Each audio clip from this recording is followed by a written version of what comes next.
இந்த உலகத்துல மனுஷன் எவ்வளவோ தவறுகள் செய்யறான். அதுக்கெல்லாம் என்ன காரணம்? அதை பத்தின ஆராய்ச்சி தான் இன்னைக்கு. இதுக்கு ஆராய்ச்சி என்னத்துக்கு? அது தெரிஞ்ச விஷயம் தானே அப்படின்னு நீங்க நினைக்கலாம். ஆனா அப்படி அலட்சியமா இந்த விஷயத்தை விட்டுறக்கூடாது.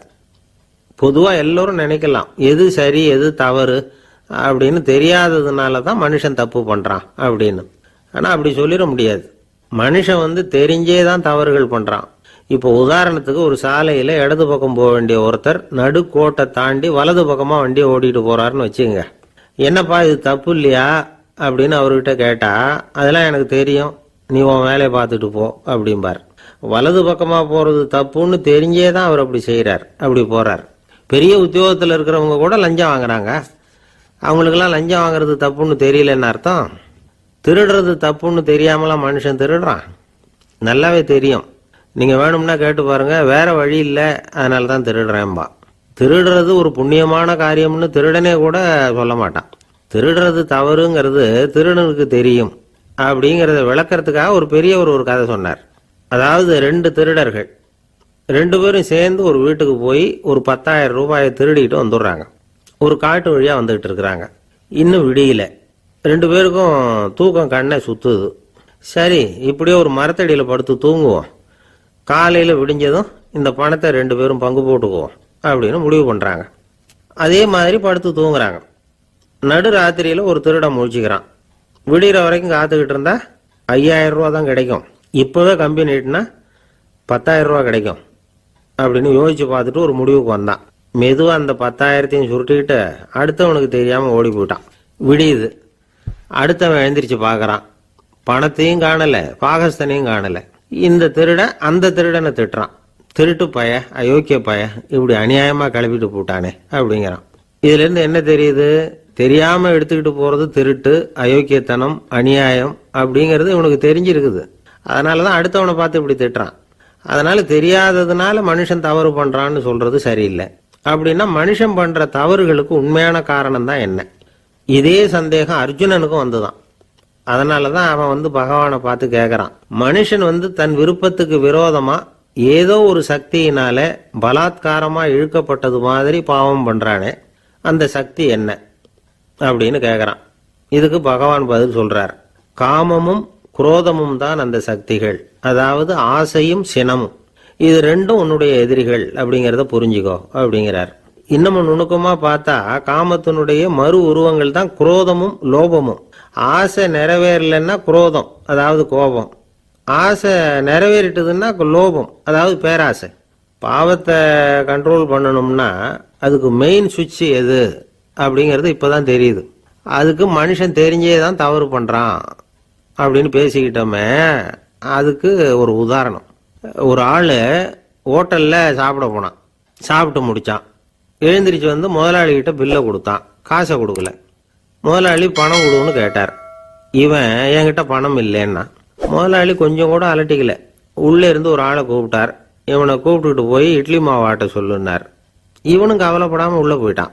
அப்போ அழைச்சிட்டு போற ஆளு கேட்கறான், ஏன் சார் சாப்பிட்றதுக்கு முன்னாடி காசு இல்லைங்கிறது உங்களுக்கு தெரியாதா அப்படின்னு கேட்கறான். தெரியும், காசு இல்லைங்கிறதும் தெரியும், காசு இல்லாம சாப்பிட்டா மாவாட்டணுங்கிறதும் தெரியும் அப்படின்னா அந்த ஆள். அப்படின்னா நீங்க உங்க வீட்லயே சாப்பிட்டு இருக்கலாமே அப்படின்னு கேட்கறான் அவன். அதுக்கு இவர் சொல்றாரு, அது எப்படி? அங்க சாப்பிட்டாலும் நான் இதே வேலையை தானே செய்ய வேண்டியிருக்கும் அப்படின்னாராம்.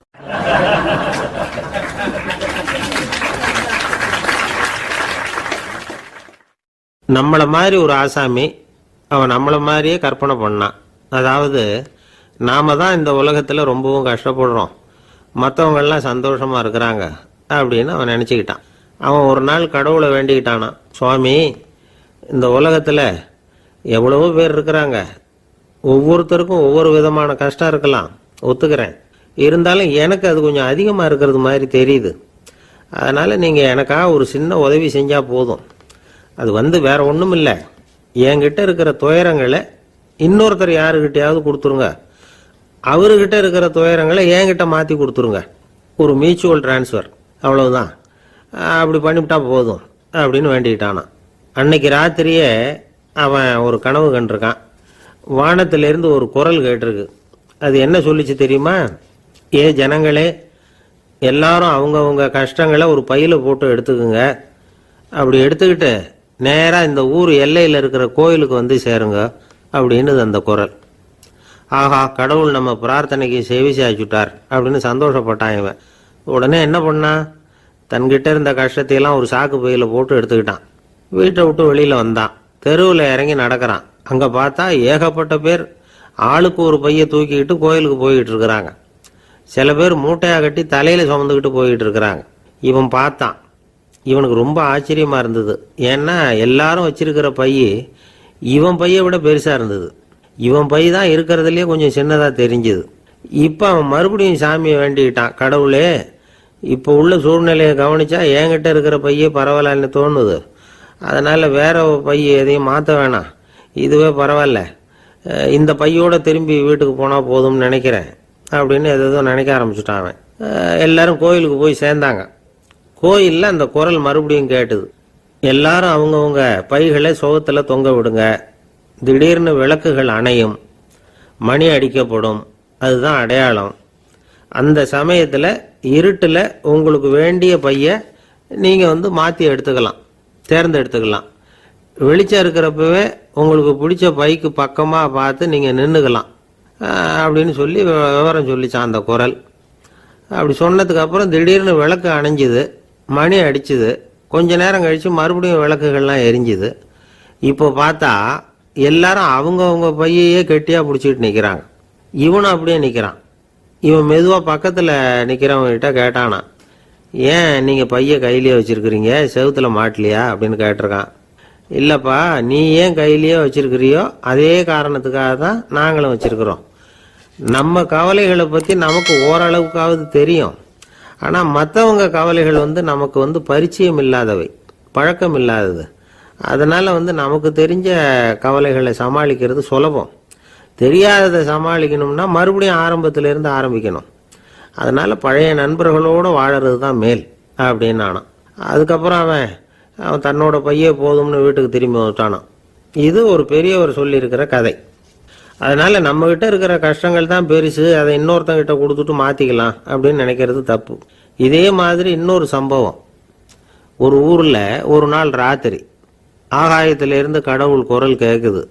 இந்த ஊரில் இருக்கிற ஜனங்கள்லாம் கொஞ்சம் கவனிங்க, உங்களுக்கு ஒரு செய்தி. அதாவது இங்கே இருக்கிற ஜனங்கள்லேயே கொஞ்சம் கூட கவலையே இல்லாத ஆள் யாருன்னு எனக்கு தெரியணும்.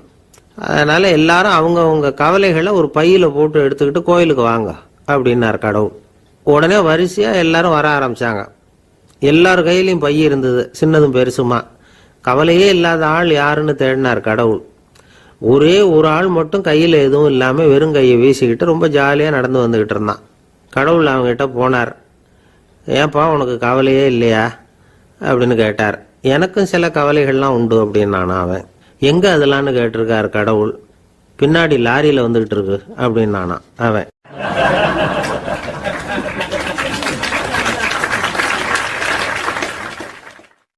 சங்கீத வித்வான்களில் பல வகை உண்டு. சில குறிப்பிட்ட ராகங்களை பாடுறதுல அவங்களுக்கு பெருமை வர்றது உண்டு. ஆனால் ஒருத்தர் இருந்தார், அவரால் ஒரு ராகத்துக்கே பெருமை வந்தது. அந்த ராகத்தை அவர் வாசித்து கேட்கணும் அப்படின்னு சொல்லுவாங்க. அது என்ன ராகம்னா தோடி ராகம். சரி, அந்த வித்வான் யாருன்னா அவர் தான் திருவாவடுதுறை ராஜரத்னம் பிள்ளை. பேராசிரியர் கல்கி ஒரு சமயம் தம்முடைய பத்திரிகையில் எழுதினாராம். அதை அப்படியே படிக்கிறேன் கேளுங்களேன். ஆஹா, ஸ்ரீ ராஜரத்னம் பிள்ளையின் தோடி ஆலாபனையை முதலில் கேட்டபோது அவருடைய கற்பனையை விட்டு தள்ளுங்கள். நம்முடைய மனதில் என்னென்ன இன்பமயமான கற்பனைகள் எல்லாம் உதித்தன. குழந்தை தாயிடம் கொஞ்சம் குரலை கேட்டோம், அன்னை குழந்தையிடம் கொஞ்சம் குரலை கேட்டோம், ரதியும் மன்மதனும் பேசிக்கொண்ட காதல் மொழிகளை கேட்டோம், முருகன் சிவபெருமான் செவிகுளிர மொழிந்த உபதேசத்தை கேட்டோம், கலைமகள் கவிஞனுக்கு அருளிய ஆசி மொழிகளை கேட்டோம், நாரத முனிவருடைய தம்பூரா சுருதியை கேட்டோம், ராவணன் தன் எலும்பை ஒடித்து வீணையாகச் செய்து வாசித்த கானத்தை கேட்டோம், கானப்பறவைகளின் கலகல ஒலியை கேட்டோம், கோலக்குயில்களின் குரல் இனிமையை கேட்டோம். இப்படிலாம் பேராசிரியர் கல்கி விமர்சனம் எழுதியிருக்கிறார். திருவாவடுதுறை ராஜரத்னம் பிள்ளை அவர்களுடைய வாசிப்பை கேட்டுட்டு டி.என். ராஜரத்னம் பிள்ளை இறந்து போனார். அப்போ கவிஞர் கண்ணதாசன் எழுதினார், செவியினில் ஓடி எங்கள் சிந்தையில் ஓடி இந்த புவியெல்லாம் ஓடி நின்பார் பொங்கிய தோடி வேறெங்கு எவரிடம் போகும் ஐய இனி அதை காப்பார் யாவர் அவிந்தனின் சடலத்தோடே அவிந்தது தோடிதானும் அப்படின்னு எழுதினாராம். அந்த அளவுக்கு அவருடைய தோடியை ரசித்தவர்கள் உண்டு. அதே மாதிரி தோடின்னா என்னன்னு தெரியாமலே அவரை ரசித்தவங்களும் அந்த காலத்தில் உண்டு. அதாவது ஒரு பெரிய சபையில் இவர் வாசிச்சுக்கிட்டு இருக்கிறார். பாதியில் ஒரு பெரிய மனுஷன் உள்ள வந்தார். அவர் உடம்புல பட்டு வேஷ்டி, ஜருகை, அங்கவஸ்திரம், வாயில் வெத்தலை, வாசனை புகையில, காதில் வைரக்கடுக்கன், கழுத்தில் தங்க சங்கிலி, கை விரல் பூரா மோதிரம், கையில் ஒரு வெள்ளி வெத்தலை புட்டி, உதவிக்கு 2 பேர் பக்கத்தில். இவ்வளவு பந்தாவோட வரார் கச்சேரி கேட்கறதுக்கு. இப்படி வந்தவர் முதல் வரிசையில் உட்கார்ந்தார். வித்வான் வாசித்து முடித்ததும் இவர் அவரை பார்த்து, ஐயா நீங்கள் தோடி வாசிக்கிறதுல ரொம்ப கெட்டிக்காரர்னு கேள்விப்பட்டிருக்கேன், அதை கேட்கறதுக்காக தான் மெனக்கிட்டு வந்திருக்கிறேன், அதை வாசிங்களேன் அப்படின்னாராம் இந்த பெரியவர். ராஜரத்னம் பிள்ளைக்கு ஒன்றும் புரியல. ஏன்னா இது வரைக்கும் அவர் வாசிச்சுக்கிட்டு இருந்ததே அந்த தோடி ராகத்தை தான். அதை வாசித்து முடித்ததும் அதை வாசிங்களேன்னு இவர் கேட்குறார். அப்படின்னா இவரோட ஞானம் எப்படிப்பட்டது? இவ்வளவும் கேட்டுட்டு இப்படி கேட்குறாரே அப்படின்னு அவர் யோசிச்சிருக்கிறார் ராஜரத்னம் பிள்ளை. உடனே என்ன பண்ணார் தெரியுமா? பக்கத்தில் ரொம்ப சாதுவாக சுருதி போட்டுக்கிட்டு இருந்த ஒரு முதுகில் ஓங்கி ஒரு குத்து விட்டாராம். அவருக்கு ஒன்றும் புரியல, எதுக்கு நம்மளை அடிக்கிறார் இவர், நம்மளை குத்துறாரு வித்வான்னு. அவர் அதிர்ச்சியால் இவர் நிமிந்து பார்த்துருக்கார். அப்போ ராஜரத்னம் பிள்ளை சொன்னாராம், ஏய்யா ஐயா பெரிய மனுஷன், என்னுடைய பரம ரசிகர், தோடி ராகம் கேட்கணுங்கிறதுக்காக இவ்வளவு தூரம் வந்திருக்கிறார், முத வரிசையில் உட்காந்துருக்கார். நீ இந்த சமயம் பார்த்து தோடி ராகம் வாசிக்கிற நாதஸ்வரத்தை வீட்டில் வச்சுட்டு வந்துட்டியே, இப்போ ஐயாவுக்காக அந்த ராகத்தை நான் எப்படி வாசிக்கிறது அப்படின்னு சொல்லிவிட்டு மறுபடியும் முதுகில் ஒரு அடி கொடுத்தாராம். அடி வாங்கினவருக்கே சிரிப்பு அடக்க முடியலையா.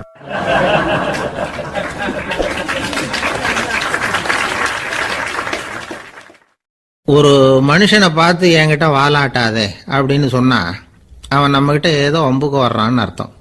ஒரு நாயை பார்த்து யாரும் என்கிட்ட வாலாட்டாதே அப்படின்னு சொல்றது இல்லை. ஏன்னா நாய் வாலாட்டுனா அது நம்மகிட்ட தன்னுடைய நன்றியை தெரிவிக்கிறதாக நினைச்சிக்கிட்டு இருக்கிறோம். ஆனால் அது அப்படி இல்லை அப்படின்னு சொல்றாங்க அது சம்பந்தமான நிபுணர்கள். ஒரு நாய் தன்னுடைய வாலை இந்த பக்கமும் அந்த பக்கமுமா இப்படியும் அப்படியும் ஆட்டிக்கிட்டு இருந்தா அது பதட்டத்தில் கூட இருக்கலாம்.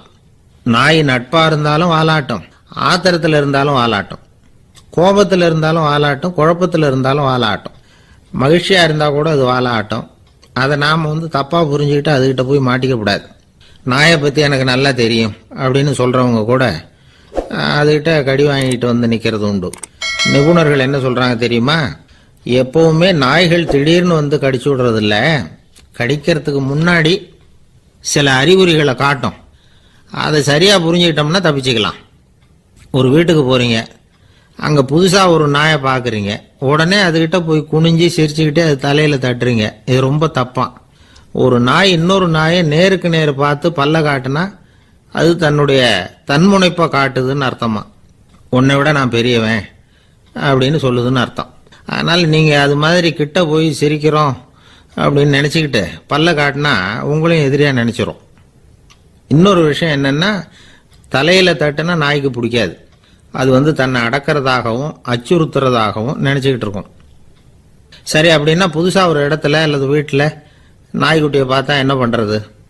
நீங்க சும்மா இருங்க, அதுவா கிட்ட வரட்டும், அதுக்கப்புறம் அதுகிட்ட கனிவா பேசுங்க. கண்ணம், மார்பு, தோல் இங்கெல்லாம் தட்டலாம், தப்பு இல்லையா? தலையில தான் தட்டப்படாதான். ஒரு நாய் உங்களை நோக்கி ஓடி வருது, நீங்களும் ஓடுனா அது துரத்த ஆரம்பிச்சிடும். அசையாம சில மாதிரி நின்றுடுங்க, அது கிட்ட வராது, அதுக்கு ஆர்வம் இல்லாம போயிடும். ஒரு தெருவில் சின்ன பிள்ளைங்க நிறைய பேர் விளையாடிட்டு இருக்கிறாங்க. அப்போ சில நாய்கள் அங்கே ஓடி வருது. எல்லாரும் ஓடினாங்க. அப்படி ஓடுறப்போ ஒரு பையன் கால் தடிக்கு கீழே விழுந்துட்டான். என்னாச்சு தெரியுமா? துரத்திட்டு வந்த நாய்கள்லாம் கீழே விழுந்தவன ஒன்றும் செய்யல, அவன் கிட்டே போகல. ஓடிக்கிட்டு இருந்தாங்கல்ல பசங்க, அவங்கள துரத்திக்கிட்டு அவங்க பின்னாடி ஓடிச்சான். அதுதான் நாய்களுடைய சுபாவம். ஒரு நாய் நம்மளை நேருக்கு நேர் முறைச்சு பார்க்குதுன்னு வச்சுங்க, நாமளும் அதை முறைச்சு பார்க்கக்கூடாது. நாம வேற பக்கம் எங்கேயாவது பார்க்க ஆரம்பிச்சிடணும். ஒரு நாய் கோபமா இருந்ததுன்னா அதோட வால் உறுதியா நேரா நிற்கும். ஒரு நாய் பணிந்து போனா அல்லது பயந்து போனா அது தன்னோட வாலை காலுக்கு நடுவில் வச்சுக்கும். ஒரு நாய் நம்மளை பார்த்து பயந்து நிக்குதுன்னு வச்சுங்க, அதனால நமக்கு ஆபத்து இல்லைன்னு நினைச்சிடக்கூடாது. உங்களை பார்த்துட்டு ஒரு நாய் ஒடுங்குச்சுன்னா நீங்க விலகி போயிடணும் அப்படின்னு அது நினைக்குது. நிறைய பேர் பயந்து போன நாயால கடிபடுறாங்க. இவன் நம்மளை விட பெரிய ஆள், மாட்டிக்கிட்டோம், வேற வழி இல்லை அப்படிங்கிற நினைப்புல தான் நாய் வந்து கடிக்க ஆரம்பிக்குதான். இதே மாதிரி சங்கிலியால கட்டி போடப்பட்டிருக்கிற நாயும் ஆபத்தானது தான். தொடர்ந்து கட்டி போட்டிருந்தா காலப்போக்கில் அது ஒரு மாதிரி ஆயிடும். நாய் வந்து குழந்தைகளை கடிக்காது அப்படின்னு சில பேர் சொல்லுவாங்க. அதுவும் ஒரு தவறான நம்பிக்கை. அதனால சின்ன குழந்தைகளை தனியாக நாயோட விளையாட விடக்கூடாது. ஆகக்கூடி நாயை பற்றி நிறைய விஷயம் புரிஞ்சுக்க வேண்டியிருக்குது. ஒருத்தர் தன்னுடைய நண்பர் வீட்டுக்கு போயிருந்தார். அவசியம் எங்கள் வீட்டில் சாப்பிட்டுட்டு தான் போகணும் அப்படின்னு ரொம்ப அன்பாக சொல்லிவிட்டார். அதை மீற முடியல இவரால். சரின்னு உட்காந்துட்டார். சாப்பாடு போட்டாங்க. சாப்பிட ஆரம்பிச்சார். அவங்க வீட்டில் கட்டி போட்டிருந்த நாய்க்குட்டி இவர் சாப்பிட்றத முறைச்சி பார்த்தது. ஏன் இப்படி என்ன இது முறைச்சி பார்க்குது உங்கள் வீட்டு நாய்க்குட்டி அப்படின்னு அவர் கேட்டார். அப்போ அவங்க சொன்னாங்களாம், அதுகிட்ட ஒரு கெட்ட பழக்கம்ங்க, தன்னோட தட்டில் யார் சாப்பிட்டாலும் அது அப்படிதான் முறைச்சி பார்க்கும் அப்படின்னாராம் அவர்.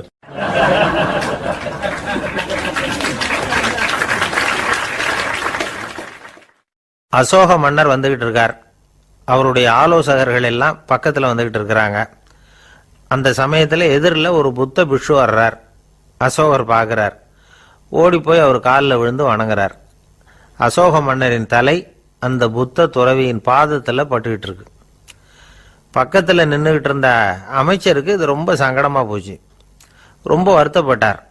நம்ம அசோக சக்கரவர்த்தி எப்பேற்பட்டவர், அவரோட தலை ஒரு சன்னியாசியின் பாதத்தில் படுறதா அப்படின்னு நினைச்சு ரொம்ப கவலைப்பட்டார். அரண்மனைக்கு திரும்பினதும் அமைச்சர் மெதுவாக ஆரம்பிச்சார். அரசே, எனக்கு ரொம்ப வருத்தமாக இருக்குது அப்படின்னார். எதுக்குன்னார் மன்னர். அசோக சக்கரவர்த்தியின் தலை, அதாவது அந்த சிரம், ரொம்ப மதிப்புமிக்க ஒன்று. அது வந்து ஒரு சன்னியாசியின் காலில் படலாமா அப்படின்னார். அசோகர் பதில் சொல்லலை, சிரிச்சார், போயிட்டார். அதுக்கப்புறம் ஒரு சரியான சந்தர்ப்பத்துக்காக காத்துக்கிட்டு இருந்தார். ஒரு நாள் அமைச்சரை கூப்பிட்டார். எனக்கு 3 தலைகள் வேணும் அப்படின்னார். சொல்லுங்க, கொண்டுகிட்டு வரேன் அப்படின்னார் அமைச்சர். அசோகர் சொன்னார், முதல்ல எனக்கு தேவையானது ஒரு ஆட்டின் தலை, 2வது ஒரு புலியின் தலை, 3வது ஒரு மனிதனின் தலை. இதுதான் அசோகர் கேட்டது. எங்க இருந்தாலும் கொண்டு வாங்கன்னார். அமைச்சர் புறப்பட்டார். ஆட்டுத்தலை, புலித்தலை கிடைச்சிட்டுது. அப்புறமா ஒரு சுடுகாட்டுக்கு போய் ஒரு மனித தலையும் சேகரம் பண்ணிட்டு ராஜா கிட்ட வந்துட்டார். அரசே, உங்கள் ஆணைப்படி 3 தலைகளையும் கொண்டு வந்திருக்கிறேன்னார். அசோகர் பார்த்தார். ரொம்ப நல்லது, இப்போ இது 3ஐயும் எடுத்துக்கிட்டு போய் சந்தையில் வித்துட்டு வாங்க அப்படின்னார். அமைச்சர் அதுகளை எடுத்துக்கிட்டு சந்தைக்கு போனார். முதல்ல ஆட்டுத்தலை நல்ல விலைக்கு விற்று போச்சு. அது நல்ல விலை கொடுத்து வாங்கிட்டு போட்டாங்க. அடுத்தபடியாக புலி தலையை ஒருத்தர் வாங்கிட்டார். அதை பாடம் பண்ணி வீட்டில் மாட்டி வைக்கலாமே அப்படின்னு நினச்சி அதையும் வாங்கிட்டு போட்டார். மனித தலையை மட்டும் வாங்கிறதுக்கு யாரும் முன் வரலை. எல்லாரும் அதை பார்த்துட்டு விலகி போக ஆரம்பித்தாங்க. அமைச்சர் திரும்பி வந்தார். அரசே, இந்த தலையை மட்டும் யாரும் வாங்க மாட்டேங்கிறாங்க அப்படின்னார்.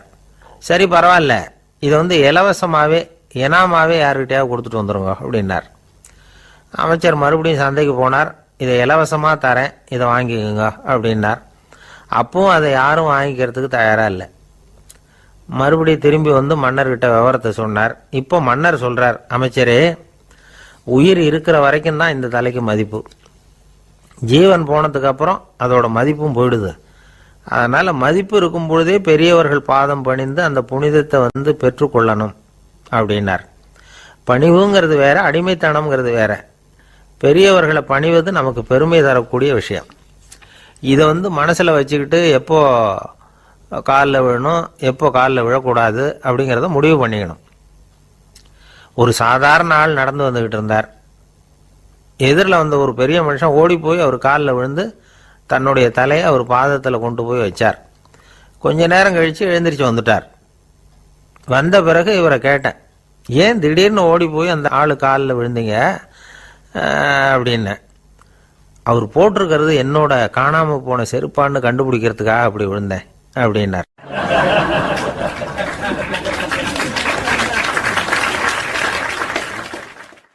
இன்பம் துன்பம் இது ரெண்டும் சேர்ந்தது தான் வாழ்க்கை. இது எல்லாரும் சொல்லிட்டு இருக்கிற ஒரு உண்மை. அது சரி, இது ரெண்டும் வர்றதுக்கு என்ன காரணம்?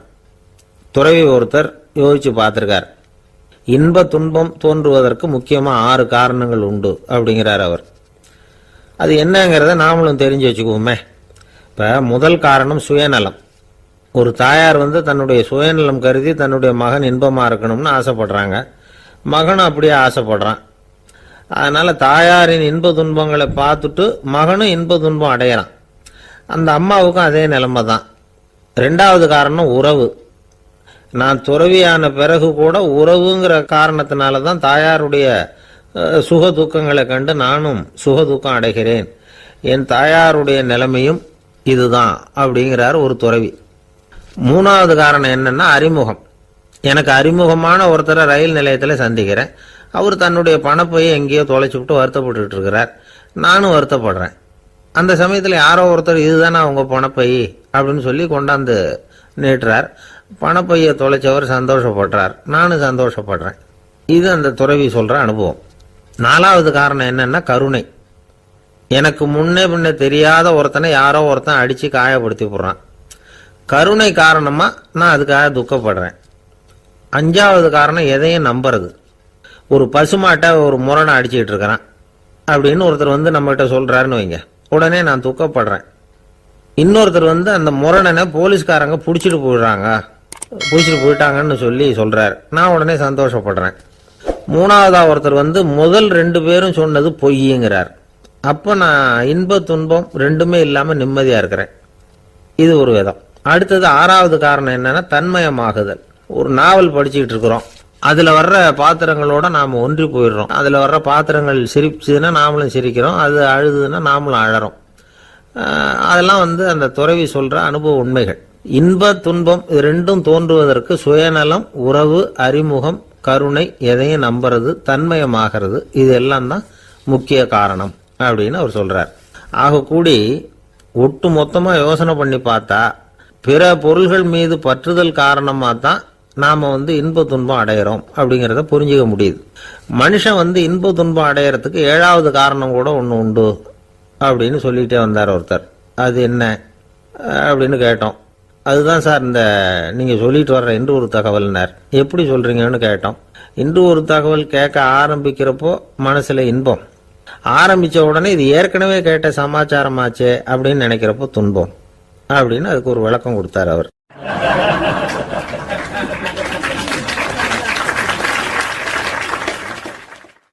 கடற்கரை ஓரமா ஒரு பெரியவர் கையால மணலை கீறிக்கிட்டே உட்காந்துருக்கிறார். என்னத்தையும் தேடிட்டு இருக்கிறது மாதிரி தெரிஞ்சுது. மெதுவா கிட்டத்துல போய் என்னத்தை தேடிட்டு இருக்கிறீங்க அப்படின்னு கேட்டோம். அவரு சாவகாசமா நிமிந்து பார்த்து நிம்மதியை தேடிட்டு இருக்கிறேன்னார். நாங்க ஒரு மாதிரி ஆயிட்டோம். இருந்தாலும் சமாளிச்சுக்கிட்டு, சார் மணல்ல கிழிஞ்சல் தான் கிடைக்கும், நிம்மதி கிடைக்காது அப்படின்னோம். சரி, இன்னைக்கு வசமா நம்ம கிட்ட ஒரு ஆள் மாட்டிக்கிட்டார் அப்படின்னு நினைச்சு அவர் பக்கமா போய் உட்காந்துக்கிட்டு கதை சொல்ல ஆரம்பிச்சிட்டோம். ஒரு பெரிய மன்னர் இருந்தார். அவருக்கு எல்லா வசதியும் இருந்தது. இருந்தாலும் ஒரே ஒரு குறை. அது என்னன்னா நிம்மதி இல்லைங்கிற குறை. அரண்மனையில தினமும் கலை நிகழ்ச்சி, நாட்டியம் எல்லாம் நடந்துகிட்டு தான் இருந்தது. இருந்தாலும் நிம்மதி இல்லை. சரி, நிம்மதி எங்க கிடைக்கும் அப்படின்னு தேட ஆரம்பிச்சார். உடனே அதுக்கான முயற்சிகள்ல தீவிரமா இறங்கினார். நாட்டில் உள்ள தத்துவ மேதைகளை எல்லாம் கூப்பிட்டுட்டு வர சொன்னார். எல்லாரும் சேர்ந்தாங்க. அவங்கள பார்த்து நிம்மதி எங்க இருக்குது அப்படின்னு விசாரிச்சார். அவங்களுக்கு அது தெரிஞ்சா ஏன் இப்படி ராஜா முன்னாடி நின்றுட்டு இருக்க போறாங்க? ராஜாவோட கேள்விக்கு ஒவ்வொருத்தரும் ஒவ்வொரு மாதிரி விளக்கம் கொடுக்க ஆரம்பிச்சிட்டாங்க. எந்த பதிலும் ராஜாவுக்கு திருப்தி அளிக்கக்கூடிய அளவுக்கு இல்லை. சரி, போயிட்டு வாங்கன்னு சொல்லி அவங்களெல்லாம் அனுப்பி வச்சுட்டார். ஒரு நாள் அவர் மாளிகையில உப்பருகையில நின்றுட்டு இருக்கிறார். அந்த சமயத்துல தெருவில் ஒரு பிச்சைக்காரன் ரொம்ப உல்லாசமா பாட்டு பாடிக்கிட்டே போய்கிட்டு இருக்கிறான். குரல்ல ஒரு சந்தோஷம், நடையில ஒரு மிடுக்கு. அவங்ககிட்ட கொஞ்சம் கூட கவலை இருக்கிறதா தெரியல. உடனே ராஜா இதை பார்த்தார். ஏவலாளிகளை கைதட்டி கூப்பிட்டார். உடனே ஓடி போய் அந்த பிச்சைக்காரனை இங்க அழைச்சிட்டு வாங்கன்னு உத்தரவு போட்டார். இவங்க உடனே ஓடி போய் அவனை கூப்பிட்டாங்க. அரண்மனைக்கு வாழ்ந்தாங்க. அவன் வரல. அரண்மனைக்குள்ள அடி எடுத்து வைக்க மாட்டேன்னு சொல்லிவிட்டான். ராஜா கிட்ட விஷயத்தை சொன்னாங்க. அவருக்கு ரொம்ப ஆச்சரியம், இப்படி ஒரு ஆள் இருக்கிறானா அப்படின்னு. சரி, அவன் என்னதான் சொல்றான் அப்படின்னு விசாரிச்சார். இவங்க மறுபடியும் தெருவுக்கு போய் கேட்டாங்க. என்னை பார்க்கணும்னா ராஜா விருப்பப்பட்டாருன்னா அவரை வேணும்னா இங்கே வர சொல்லுங்க அப்படின்னு சொல்லிவிட்டான். அதை ராஜா கிட்ட சொன்னாங்க. அவருக்கு கோபம் வரல. இவ்வளவு சுதந்திர உணர்வோடு இருக்கிறவன் சாதாரண ஆளா இருக்க முடியாது அப்படின்னு நினைச்சார். உடனே கிடுகிடுன்னு இறங்கி தெருவுக்கு வந்தார். பிச்சைக்காரங்கிட்ட போனார். நீ கவலைப்படாம சந்தோஷமா பாடிக்கிட்டு போறியே, அது எப்படி முடியுது உன்னால அப்படின்னு கேட்டார். ஏன் அப்படி கேட்குறீங்கன்னு அவன், அதுக்கு இல்லை, எனக்கு அரண்மனையில் எவ்வளவோ சுகபோகங்கள்லாம் இருக்கு, இருந்தாலும் நிம்மதி இல்லை. இது ஏன்னு எனக்கு தெரியல. இந்த தேசத்தில் உள்ள அறிஞர்களை எல்லாம் கூப்பிட்டு கேட்டு பார்த்துட்டேன், அவங்களுக்கும் தெரியல. உன்னை கேட்டால் தெரியும்னு நினைச்சேன், அதனால தான் சந்திக்கிறதுக்கு ஆசைப்பட்டேன். ஆனால் நீ வரமாட்டேன்னு விட்டியே அப்படின்னார். பிச்சைக்காரன் கடகடன்னு சிரிக்க ஆரம்பிச்சுட்டான். மகிழ்ச்சிக்கும் உங்களுக்கும் தடையா இருக்கிறது இந்த மாளிகை தான். இதை விட்டுட்டு வெளியில வந்துட்டா நிம்மதி தேடிட்டு வந்துடும்னா. நான் அரசன், எனக்குன்னு கடமைகள் இருக்கு, அதையெல்லாம் விட்டுட்டு எப்படி வர முடியும்னார் ராஜா. ரெண்டும் ஒரே நேரத்தில் கிடைக்கணுங்கிறது முடியாத காரியம். உங்க சுகபோகத்துக்கு விலையாதான் உங்க நிம்மதியை கொடுத்துக்கிட்டு இருக்கிறீங்க.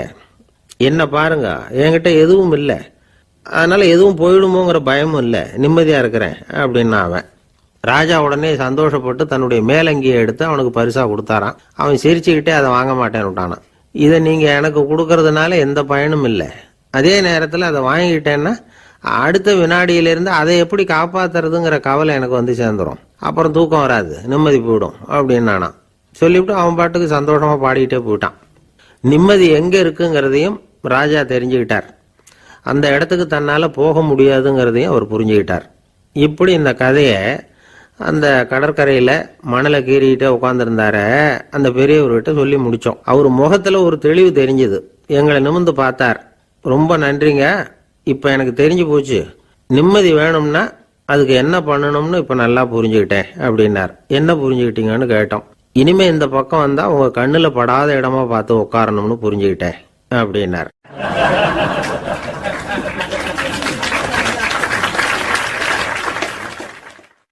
இன்றைக்கு பல பேர் உயில் எழுதி வைக்கிறாங்கல்ல. இந்த உயில்னா என்ன? அதாவது ஒரு நபர் தனக்கு பின்னாடி தன்னுடைய சொத்துக்கள் யாருக்கு போய் சேரணும்னு நினைக்கிறாரோ அந்த நினைப்பை சட்டப்படி உறுதிப்படுத்துறது தான் உயில். சரி, உயிலை யார் எழுதலாம்? 18 வயசு பூர்த்தியான யாரும் உயில் மூலமா சொத்துக்களை விநியோகிக்கலாம். கண் பார்வை இல்லாதவங்க, காது கேளாதவங்க, வாய் பேச முடியாதவங்க, இவங்கெல்லாம் கூட உயில் எழுதி வைக்கலாம். புத்தி சுவாதீனம் இல்லாதவங்க கூட சில சமயம் புத்தி தெளிவா இருந்தா உயில் எழுதலாமா. குடிபோதையில் இருக்கிறவங்க, தாங்கள் என்ன செய்யறோங்கிறது தெளிவா அறிய முடியாதவங்க, நோய் நொடியில் இருக்கிறவங்க, இவங்கெல்லாம் உயில் எழுத முடியாது. ஒருத்தரை நிர்பந்தப்படுத்தி ஏமாத்தி அல்லது சுய நினைவில்லாத ஒருத்தர்கிட்ட எழுதி வாங்கி வைக்கிற உயில் செல்லாது. உயிலை இந்த முறையில தான், இந்த படிவத்துல தான் எழுதணும்னு சட்டத்துல விதி எதுவும் கிடையாது. இதுக்கு முத்திரை கட்டணமும் கிடையாது. உயிலை வெற்று காகிதத்துல எழுதலாம். அச்சடிக்கணும், டைப் அடிக்கணுங்கிற அவசியம் கூட இல்லை. கையாலேயே கூட எழுதலாம். எழுதி இருக்கிறது புரியணும், அவ்வளவுதான். குறைந்தபட்சம் 2 சாட்சிகளை வச்சுக்கிட்டு உயில் எழுதுறவர் அதுல கையெழுத்து போடணும். கையெழுத்து போட தெரியாதுன்னா இடது கை பெருவிரல் ரேகை வைக்கலாம். உயில் சாசனத்துக்கு சாட்சிகள் கையெழுத்து இல்லைன்னாலும் அது செல்லாது. அப்புறம் பிரிவிலேஜ்டு வில் அப்படின்னு இருக்கு, அதுக்கு மட்டும் சாட்சிகள் தேவையில்லை. அது என்னன்னா, இந்த விமானப்படை, கப்பல் படை அல்லது யுத்தத்தில் பணிபுரியும் நபர்கள் அவங்கெல்லாம் இருக்கிறாங்க இல்லையா, அப்படிப்பட்டவங்க எழுதுற உயில் அது. அதுக்கு சில விசேஷ சலுகைகள் உண்டு. ஒருத்தர் முதல்ல ஒரு உயில் எழுதி வைக்கிறார், அதுக்கப்புறம் மனசு மாறி போகுது, அது வேணாம்னு நினைக்கிறார், ரத்து செஞ்சுடலாம். அதுக்கப்புறம் வேற உயிலும் எழுதலாம். உயிரோடு இருக்கிற வரைக்கும் எத்தனை தடவை வேணும்னாலும் உயில் எழுதலாம். கடைசியா எழுதப்பட்ட உயில் சட்டப்படி சரியா இருந்தா அதுதான் அமலுக்கு வரும். சரி, எழுதுற உயில ரகசியமா வச்சிருக்கிறது எப்படி? இது ஒரு கேள்வி. இதுக்கு என்ன செய்யணும்னா, ஒருத்தர் உயில எழுதினதுக்கு அப்புறம் அவர் தானாவோ அல்லது அங்கீகரிக்கப்பட்ட முகவர் மூலமாகவோ, அதாவது ஒரு ஏஜென்ட் மூலமாகவோ, ஒரு கவர்ல போட்டு சீல் வச்சு கவர் மேல தன்னுடைய பெயரை எழுதி அல்லது அந்த ஏஜென்ட் பெயரை எழுதி கவர் மேல என்ன அடக்கம் செய்யப்பட்டிருக்கு, உள்ள என்ன இருக்கு அப்படிங்கிற விவரம்லாம் எழுதி சார் பதிவாளர்கிட்ட ஒப்படைக்கலாம். இதுக்கு கட்டணம் உண்டு. அதுக்கப்புறம் எப்ப தேவைப்படுதோ அப்போ ஒரு மனு கொடுத்து அந்த கவரை திரும்ப வாங்கிக்கலாம். இப்ப எழுதுற உயில இவ்வளவு நாளுக்குள்ள பதிவு செய்யணுங்கிற கால வரையறை உண்டா அப்படின்னு ஒரு கேள்வி வரலாம் இல்லையா? எப்ப வேணும்னாலும் பதிவு செய்யலாம். நம்மால் ஒருத்தர் ஒரு நாள் ரொம்ப அவசரமா வந்தார். இந்த உயில் எழுதுறது சம்பந்தமா பூரா விவரமா எனக்கு உடனே தெரியணும்னார். நான் உடனே அவரை வக்கீல் ஒருத்தர்கிட்ட அழைச்சிட்டு போனேன். இவர் அவர்கிட்ட எல்லா விவரமும் கேட்டு தெரிஞ்சுக்கிட்டார். ரொம்ப தேங்க்ஸ்ன்னு சொல்லிவிட்டு 2 பேரும் வெளியில வந்தோம். அதுக்கப்புறம் இவர்கிட்ட கேட்டேன், ஆமா இவ்வளவு விவரமா கேட்குறீங்களே, உங்களுக்கு எத்தனை பிள்ளைங்க சார் அப்படின்னு கேட்டேன். 6 பேர் சார் அப்படின்னார். சரி, இருக்கிற சொத்து எவ்வளவுன்னு கேட்டேன். அதை இனிமே தான் சம்பாதிக்க போறேன் அப்படின்னார்.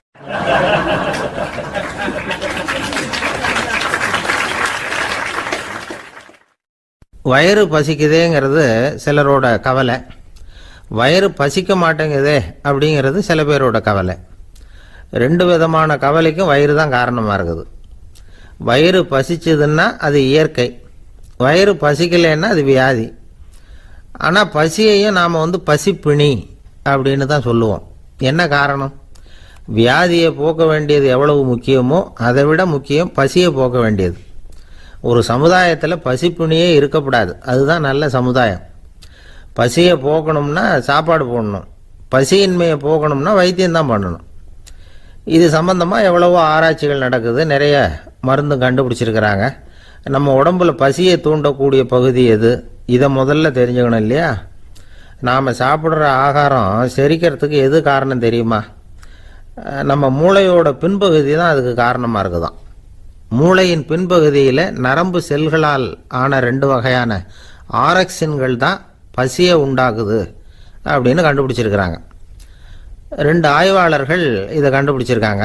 அவங்க 2 பேரும் டெக்சாஸ் பல்கலைக்கழகத்தில் ஹார்வர்டு ஹக்ஸ் மருத்துவ கல்வி நிலையத்தில் பணிபுரிகிறவங்களாம். உண்பது தேவைங்கிறது உணரப்படும் போது மூளையின் அந்த குறிப்பிட்ட பகுதி ஆரக்சின் அப்படிங்கிற ஹார்மோன்களை சுரக்கும்.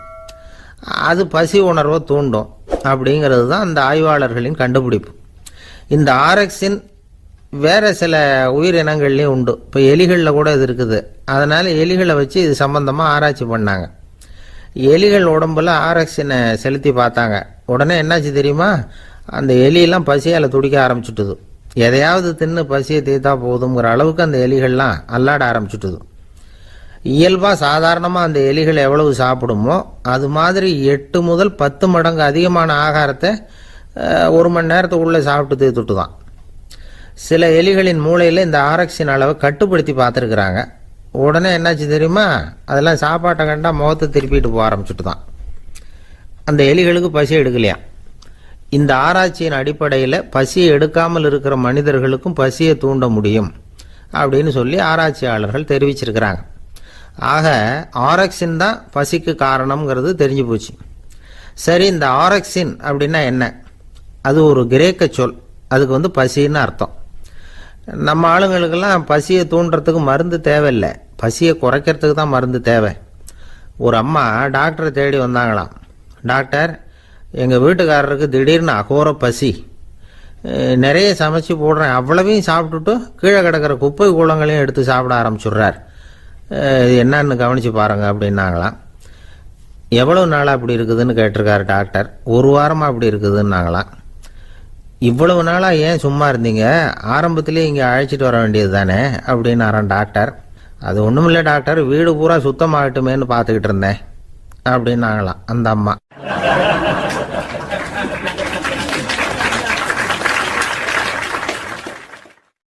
உங்க மேல எனக்கு அளவு கடந்த அன்பு அப்படின்னு யாராவது சொன்னா அதை அலட்சியமா நினைச்சிடக்கூடாது. அது கொஞ்சம் சீரியஸான விஷயம். அளவுக்கு மிஞ்சினா எதுவுமே இடைஞ்சல் தானே. அன்பும் அப்படிதான். அன்பு அதிகமா இருந்தா அது எப்படி கெடுதல் பண்ணும் அப்படிங்கிற சந்தேகம் உங்களுக்கு வரலாம். தசரதன் கதை என்னாச்சு? கைகேயி மேல வச்சு அளவு கடந்த அன்பு ராமன் காட்டுக்கு போறாப்புல ஆயிட்டுதுல்ல.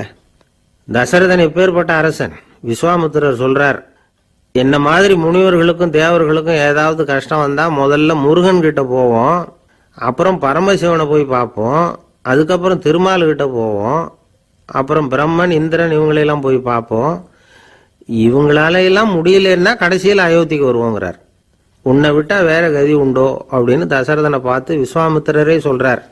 அப்பேற்பட்ட அரசன் தசரதன் கைகேயி காலில் விழறான். உன் பாதங்களை தொட்டு கெஞ்சி கேட்டுக்கிறேன், ராமனை காட்டுக்கு அனுப்பாதேங்கிறான். தசரதனுடைய இந்த நிலைமைக்கு என்ன காரணம்? அவன் கைகேயி மேல வச்ச அளவு கடந்த அன்பு தான் காரணம். இப்ப சொல்லுங்க, அன்பா இருந்தாலும் அது அளவுக்கு மீறி போனா கெடுதல் பண்ணுமா பண்ணாதா? அது மட்டும் இல்ல, அளவு கடந்த அன்பு நீதிக்கும் நியாயத்துக்கும் புறம்பான காரியங்களையும் செய்ய வச்சிரும். தசரதன் மிகச்சிறந்த நீதிமான், தர்மத்துக்கு விரோதமா ஒரு காரியமும் செய்யாதவன். அப்பேற்பட்டவன் தன்னுடைய மனைவியை பார்த்து என்ன சொல்றான் தெரியுமா? உனக்காக நான் என்ன செய்யணும் சொல்லு, செய்யறேன். ஒரு குற்றமும் செய்யாத ஒருத்தனை கொல்லணுமா கொல்றேன். மரண தண்டனை விதிக்கப்பட்ட ஒருத்தனை விடுதலை செய்ய சொல்றியா செய்யறேன். எந்த பிச்சைக்காரனையாவது கோடீஸ்வரனாக சொல்றியா ஆக்குறேன். அல்லது கோடீஸ்வரனை பிச்சைக்காரன் ஆக்கணுமா ஆக்குறேன் அப்படிங்கிறான். நீதிக்கு விரோதமான இந்த பாவங்களை செய்யறதுக்கு அப்பேற்பட்ட அரசன் எப்படி துணிஞ்சான்? மனைவி பேர்ல வச்ச அளவு கடந்த அன்புதான் காரணம். திரிசூலம், வஜ்ராயுதம், வாள் இதுகளால தாக்கப்பட்டா கூட அதையெல்லாம் கொஞ்சம் கூட லட்சியம் பண்ணாத ஒருத்தன் காமதேவனுடைய மலர் அம்புகள் தாக்குனா அதை அவனால தாக்கு பிடிக்க முடியல, விழுந்துடுறான். காமதேவனுக்குள்ள மகிமையே அதுதாங்கிறார் துளசிதாசர். அதனாலதான் பெரியவங்கள்லாம் என்ன சொல்றாங்கன்னா, எதையும் அளவுக்கு மீறி செய்யாதேங்கிறாங்க. அப்பா, அம்மா, மனைவி, மக்கள் எல்லார் பேர்லயும் அன்பு அவசியம்தான். ஆனா அந்த அன்பு அறிவுக்கு புறம்பா இருக்கக்கூடாது, அளவுக்கு மீறி இருக்கக்கூடாது. அப்பதான் வாழ்க்கை சுகமா இருக்கும். இல்லைன்னா அவஸ்தை தான். அளவுக்கு மீறின அன்புங்கிறது புரியுது, அது சரி. அறிவுக்கு புறம்பான அன்புங்கிறது எப்படி? ஒரு தாய்க்கு ஜலதோஷம் அல்லது ஏதோ ஒரு தொற்று நோயின்னு வச்சுங்களேன். அந்த அம்மாவுக்கு தன்னுடைய குழந்தை பேர்ல அளவு கடந்த அன்பு. தனக்கு நோய் இருக்கு, அது அடுத்தவங்களுக்கு தொற்றக்கூடியது அப்படின்னு தெரிஞ்சிருந்தோம் அன்பை காட்டுறதுக்காக அந்த குழந்தைக்கு முத்தம் கொடுக்குறேன்னு தூக்கி வச்சுக்கிட்டு கொஞ்சம் ஆரம்பிச்சதுன்னு வச்சுக்கோங்க, அது நல்லா இருக்குமா? இதுதான் அறிவுக்கு புறம்பான அன்புங்கிறது. அது மாதிரி விலங்குகள்கிட்ட அன்பாயிருன்னு சொல்றோம். அதுக்காக புலிக்கு முத்தம் கொடுக்க முடியுமா? அப்படி கொடுத்தா அது அறிவுக்கு புறம்பான அன்பு. அதனால அன்பு கூட அறிவுபூர்வமா இருக்கணும் அப்படிங்கிறத இன்னைக்கு தகவல் மூலமா நாம புரிஞ்சுக்கணும். இந்த காலத்து காதலன் தன்னுடைய காதலிகிட்ட சொன்னானாம், இதை பாரு, உன் பேர்ல எனக்கு அளவு கடந்த அன்பு, உனக்காக என்ன செய்யணும் சொல்லு செய்யறேன். நெருப்புல நடக்கணுமா நடக்கிறேன், நீர்ல குதிக்கணுமா குதிக்கிறேன், உயிரையே கொடுக்கணுமா கொடுக்கறேன் அப்படின்னா. சரி, வர்ற ஞாயிற்றுக்கிழமை சாயந்தரம் 6 மணிக்கு இதே இடத்துக்கு வாங்க அப்படின்னு அந்த பொண்ணு. இவன் கொஞ்சம் யோசனை பண்ணி பார்த்துட்டு, அன்னைக்கு மழை பெய்யாம இருந்தா வந்துடுறேன் அப்படின்னானா. ஒரு பெரிய அரசன் இந்த உலகம் பூராவையும் ஆண்டுகிட்டு இருந்தான். ரொம்ப காலம் அப்படி அரசாட்சி பண்ணிக்கிட்டு இருந்தான். திடீர்னு அவனுக்கும் சில எதிரிகள் முளைச்சாங்க. அவங்கெல்லாம் ஒன்று சேர்ந்து இவனை தோற்கடிச்சுட்டாங்க. தோத்து போனது இவனுக்கு பயம் வந்துட்டுது, எங்கே எதிரிகள் நம்ம கொண்டுடுவாங்களோ அப்படின்னு. வெளியில் வந்தால் தனக்கு ஆபத்துன்னு பயந்துக்கிட்டு யாருக்கும் தெரியாமல் ஒரு குகைக்குள்ளே போய் பதுங்கி கிடக்கிறான். நிலைமையை பாருங்க. முதல் நாள் அரண்மனையில் அதிகாரம் பண்ணிக்கிட்டு இருந்தவன் மறுநாள் குகையில் பயந்து போய் பதுங்கி கிடக்கிறான். ராத்திரி நேரம் வந்தது, பசி வயத்தை கிள்ளுது, பிச்சை எடுத்து சாப்பிட வேண்டிய நிலைமை. பிச்சை எடுக்கிறதுக்கு பாத்திரம் வேணுமே, என்ன பண்ணுறது அப்படின்னு அங்கேயும் இங்கேயும் பார்க்குறான். ஒரு மூலையில் யாரோ விட்டுட்டு போன ஒரு ஓடு கிடக்குது. அதை எடுத்துக்கிட்டு புறப்பட்டான். இருட்டில் வழி புரியல. ஏதோ ஒரு யூகத்தில் காலை மெதுவாக எடுத்து வச்சு நடந்து போய்கிட்டு இருக்கிறான். வழியில் ஒரு கருப்பு நாய் படுத்து கிடந்தது. இருட்டில் அவன் இது கண்ணுக்கு சரியாக தெரியல, அவனுக்கு தவறி போய் காலை வச்சுட்டான். அது மேலே நாய் சும்மா இருக்குமா, வள்ளுன்னு விழுந்து கடிச்சு விட்டுது. காலை பார்க்குறான், காலத்தையும் நினச்சி பார்க்குறான். அரண்மனையில் வீரக்கழல் அணிந்த காலை உடைய மன்னா அப்படின்னு புகழ்வாங்களே புலவர்கள்லாம். ஆனால் அது இன்னைக்கு நாய் கடித்த காலம் ஆயிட்டுதே அப்படின்னு நினைக்கிறான். அது மட்டும் இல்லை, முன்னாடி எல்லாம் பொற்கிண்ணங்களில் தான் அவன் சாப்பிடுவான். ஆனால் இப்போ உடஞ்சி போன ஓட்டு, அது ஓட்டை கையில் வச்சுக்கிட்டு நிற்கிறான். அதில் ஏதாவது யாராவது சாப்பாடு போடுவாங்களான்னு. முன்னாடியெல்லாம் நிறைய பேர் அரண்மனைக்கு வருவாங்க, அரசருக்கு காணிக்கைன்னு சொல்லி இவன் காலடியில் கொண்டாந்து கொட்டுவாங்க. அப்போலாம் இவன் அந்த ஜனங்களுடைய முகத்தை திரும்பி கூட பார்க்கறது இல்லை, ரொம்ப கர்வமாக உட்காந்துருப்பான். அதே ஆள் இன்னைக்கு எல்லார் கண்ணுலையும் படுறது மாதிரி பிச்சை எடுத்துக்கிட்டு இருக்கிறான். அப்போலாம் காணிக்கைகளை தன்னுடைய கையால் வாங்குறது தனக்கு கௌரவ குறைச்சல்னு நினச்சி தன்னுடைய வேலைக்காரங்களை விட்டு தான் அதை வாங்க சொல்லுவான். இப்போ பார்த்தீங்கன்னா அவனே தன் கையாலேயே பிச்சை வாங்குறான். நினச்சி பாருங்க, அந்த மனுஷன் நாள் அரசன், மறுநாள் பிச்சைக்காரன், எவ்வளவு வித்தியாசம். செல்வம் தான் இப்படி ஒரு வித்தியாசம் ஏற்படுறதுக்கு காரணம். அப்படிப்பட்ட செல்வம் வாழ்க்கையை நடத்துறதுக்கு நமக்கு தேவைதான். ஆனால் அதையே நாம் அடைய வேண்டிய பயனா நினைக்கிறோம் பாருங்க, அதுதான் வேடிக்கை. இதை நம்மாழ்வார் அழகா ஒரு பாசுரத்தில் சொல்றார். ஒரு நாயகமாய் ஓட உலகுடன் ஆண்டவர், கருணாய் கவர்ந்த காலர், சிதைகிய பானையர், பெருநாடு காண இம்மையிலே பிச்சைதாம் கொள்வர், திருநாரணன் தாழ் காலம் பெற சிந்தித்து உய்மினோ அப்படிங்கிறார் நம்மாழ்வார். ஒரு பெரிய பணக்காரர் ஒரு துறவிகிட்ட போய், சாமி என்கிட்ட நிறைய பணம் இருக்கு, இருந்தாலும் நிம்மதி இல்லை, என்னால் நிம்மதியாக இருக்க முடியல, என்ன காரணம்னு கேட்டாராம். உடனே அந்த துறவி இதுக்கு நேரடியாக பதில் சொல்லாமல் பக்கத்தில் நின்றுக்கிட்டு இருந்த ஒரு குழந்தைய கூப்பிட்டார். அது ஓடியாந்தது. ஒரு ஆப்பிள் பழத்தை எடுத்து அது கையில் கொடுத்தார். அதை வாங்கிக்கிட்டு குழந்தை சிரிச்சுது. இன்னொரு பழத்தை எடுத்து கொடுத்தார். அதை இன்னொரு கையில் வாங்கிட்டு சிரிச்சுது. மூணாவது ஆப்பிள் எடுத்து கொடுத்தார். 2 பழத்தையும் நெஞ்சில் அணைச்சிக்கிட்டு 3வது பழத்தையும் வாங்கிறதுக்கு முயற்சி பண்ணிச்சு. ஆனால் அது உடனே நழுவி கீழே விழுந்து உருண்டு ஓடிச்சு. ஏற்கனவே இருந்ததும் விழுந்துட்டுது. இப்போ அந்த குழந்தை அழ ஆரம்பிச்சுட்டுது. இப்போ அந்த துறவி பணக்காரர்கிட்ட சொன்னாராம், குழந்தைய கவனிச்சியா, 2 ஆப்பிள் போதும்னு அது நினைச்சிருந்தா இப்போ அது அழ வேண்டிய அவசியம் வந்திருக்குமா அப்படின்னாராம். எதுவுமே அளவுக்கு மிஞ்சினா துன்பம்தான். இந்த காலத்தில் இதெல்லாம் யாரு காதில் வாங்குறாங்க? ஒருத்தனை நல்ல வழிக்கு கொண்டு வரணும்னு நினைச்சு அவனை கூப்பிட்டு உட்கார வச்சு இந்த கதையை சொல்லிட்டு இருந்தாங்க. சொல்லிவிட்டு அந்த குழந்தை செஞ்சது தப்பு தானே அப்படின்னு கேட்டிருக்கிறாங்க. ஆமாம், தப்பு தான், நானா இருந்தா அப்படி செஞ்சிருக்க மாட்டேன் நானா இவன். 2 பழமே போதும்னு சொல்லியிருப்பியா அப்படின்னு கேட்டிருக்காங்க. அப்படி இல்லைங்க, அவர் கொடுக்க கொடுக்க ஒவ்வொரு பழமா வாங்கி பின்னாடி வச்சுட்டு மறுபடியும் கையை நீட்டுவேன் அப்படிங்கிறானா. இவெல்லாம் எந்த காலத்துல திருந்துறது?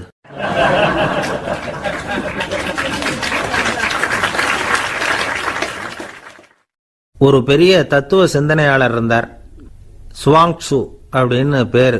அவருடைய மனைவி ஒரு நாள் திடீர்னு காலமாயிட்டாங்க. ஐயோ பாவம், அவர் ரொம்ப வருத்தப்படுவார், போய் ஆறுதலாக 4 வார்த்தை பேசிவிட்டு வரலாம் அப்படின்னு நினச்சிக்கிட்டு நிறைய பேர் அவரை தேடிட்டு வந்தாங்களாம். வந்தவங்களுக்கு ஆச்சரியம், ஏன்னா இவர் வருத்தப்பட்டுக்கிட்டு இருப்பார் அப்படின்னு தானே எதிர்பார்த்தாங்க. அப்படி இல்லை, தாளம் போட்டுக்கிட்டு உட்காந்துருக்கிறார். தாளத்துக்கு தகுந்த மாதிரி பாட்டு வேற பாடிக்கிட்டு இருக்கிறார். என்ன மனுஷன் அவர், கொஞ்சம் கூட கவலை இல்லாமல் இப்படி இருக்கிறாரு அப்படின்னு நினைச்சாங்க. ஒருத்தர் துணிஞ்சு அவர்கிட்ட கேட்டுவிட்டார், என்னங்க இது இப்படி அப்படின்னு. அதுக்கு அவர் என்ன சொன்னார் தெரியுமா? இதை பாருங்க, என்னுடைய மனைவி பிறக்கிறதுக்கு முன்னாடி அவளுக்கு உயிரும் கிடையாது, உடலும் கிடையாது. அதுக்கு பிறகுதான் உயிர் வந்தது, உடல் வந்தது, அந்த உருவம் வந்தது.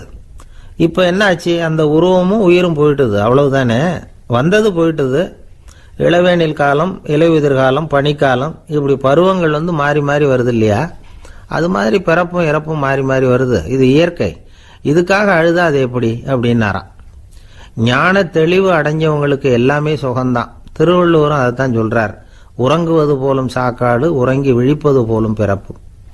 தூங்குறதுக்கெல்லாம் நாம் வருத்தப்பட்டுக்கிட்ட இருக்கிறோமா? இன்னைக்கு தூங்க வேண்டியிருக்குதே, இன்னும் கொஞ்சம் நேரத்தில் நான் தூங்க வேண்டியிருக்கு அப்படின்னு சொல்லி யாராவது அழுதுகிட்டு இருப்பாங்களா? அதனால் இந்த உலக வாழ்க்கையினுடைய இயல்பை யதார்த்தத்தை நாம் தெளிவாக புரிஞ்சுக்கணும். அப்படி புரிஞ்சுக்கிட்டா நாம் கவலை இல்லாமல் வாழ முடியும். ஒரு வயசான தாத்தா பாட்டி 60 வருஷத்துக்கு முன்னாடி அவங்களுக்கு கல்யாணம் ஆச்சு. ஒன்றாவே வாழ்ந்தாங்க, ஒன்றாவே இறந்து போனாங்க. இப்போ அவங்க 2 பேரும் சொர்க்கத்துக்கு போய் சேர்ந்தாங்க. அங்கே எல்லா வசதியும் இருந்தது.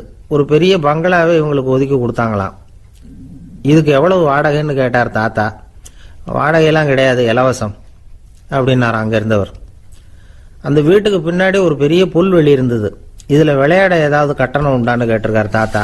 அதெல்லாம் ஒன்றும் கிடையாது, பணம்லாம் கட்ட வேண்டியதில்லை அப்படின்னார் அவர். பக்கத்தில் ஹோட்டல் மாதிரி ஒரு பெரிய கட்டடம், உள்ள சாப்பாட்டு மேஜைகள், அது மேலே விதவிதமான பலகாரங்கள். சாப்பாட்டுக்கெல்லாம் எவ்வளவு அப்படின்னு விசாரிச்சாராம் தாத்தா. அதுதான் சொன்னேனே, இங்கே எல்லாமே இலவசம்தான், எது வேணும்னாலும் சாப்பிட்லாம், எவ்வளவு வேணும்னாலும் சாப்பிட்லாம் அப்படின்னாரா. நீங்கள் சொல்கிறீங்க அப்படி, ஆனால் நான் சர்க்கரை சேர்த்துக்கக்கூடாது, உப்பு சேர்த்துக்கக்கூடாது, பாட்டி கையால் எப்பவும் பத்திய சாப்பாடு தான் அப்படின்னாராம் தாத்தா. இதை பாருங்கள், இங்கே உங்களுக்கு அந்த கவலையும் வேண்டியதில்லை.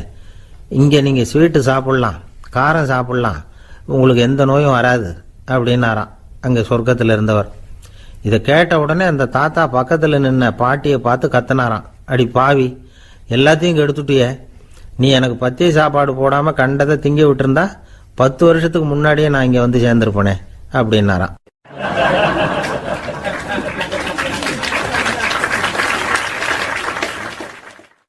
ஒரு சன்னியாசி, அவர் ஒரு நாள் ஒரு கனவு கண்டாராம். அந்த கனவுல அவர் சொர்க்கத்துக்கு போறார். அங்கே ஒரு பெரிய திருவிழா நடந்துகிட்டு இருக்குது. எங்கே பார்த்தாலும் அலங்கார வளைவுகள், வண்ணமயமான விளக்குகள், பாதைகள் பூரா மலர்கள், எல்லா கட்டடங்களும் ஒளிமயம். அவ்வளவு கோலாகலமா பிரம்மாண்டமா அந்த திருவிழா நடந்துகிட்டு இருக்குது. அது என்ன திருவிழாங்கிறது இந்த சன்னியாசிக்கு புரியல. அங்க எதிரில் வந்துகிட்டு இருந்த ஒருத்தரை நிறுத்தி, என்ன விசேஷம் இங்க அப்படின்னு விசாரிச்சாராம்.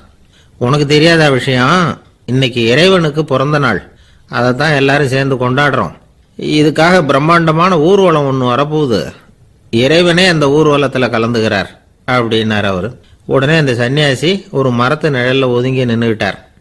ஊர்வலம் வந்துகிட்டு இருக்குது. முதல்ல ஒரு குதிரை வந்துகிட்டு இருக்கு. அது மேலே ஒருத்தர் உட்காந்துருக்கிறார். அவருக்கு பின்னாடி நிறைய பேர் கூட்டமாக வந்துகிட்டு இருக்கிறாங்க. இவ்வளவு கூட்டம் இவர் பின்னாடி வருதே, யார் இவர் அப்படின்னு கேட்டார். ஒரு மதத்தின் பெயரை சொல்லி, இவர் அந்த மதத்தின் தலைவர், அவரை பின்பற்றுகிற மக்கள் கூட்டம் பின்னாடி வந்துகிட்டு இருக்குது அப்படின்னு விவரம் சொல்லியிருக்கிறாங்க. இவங்களுக்கு அடுத்தபடியா இன்னொரு குதிரையில் ஒருத்தர் வந்துகிட்டு இருக்கிறார். அவருக்கு பின்னாடி ஏகப்பட்ட கூட்டம். இவர் யாருங்க அப்படின்னு கேட்டிருக்கார் சன்னியாசி.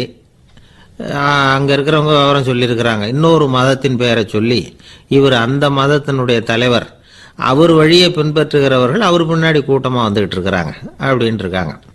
இப்படி ஒவ்வொருத்தராக குதிரை மேலே வந்துக்கிட்டே இருக்கிறாங்க. அவங்கள பின்பற்றியும் ஒவ்வொரு கூட்டம் வந்துக்கிட்டே இருக்குது.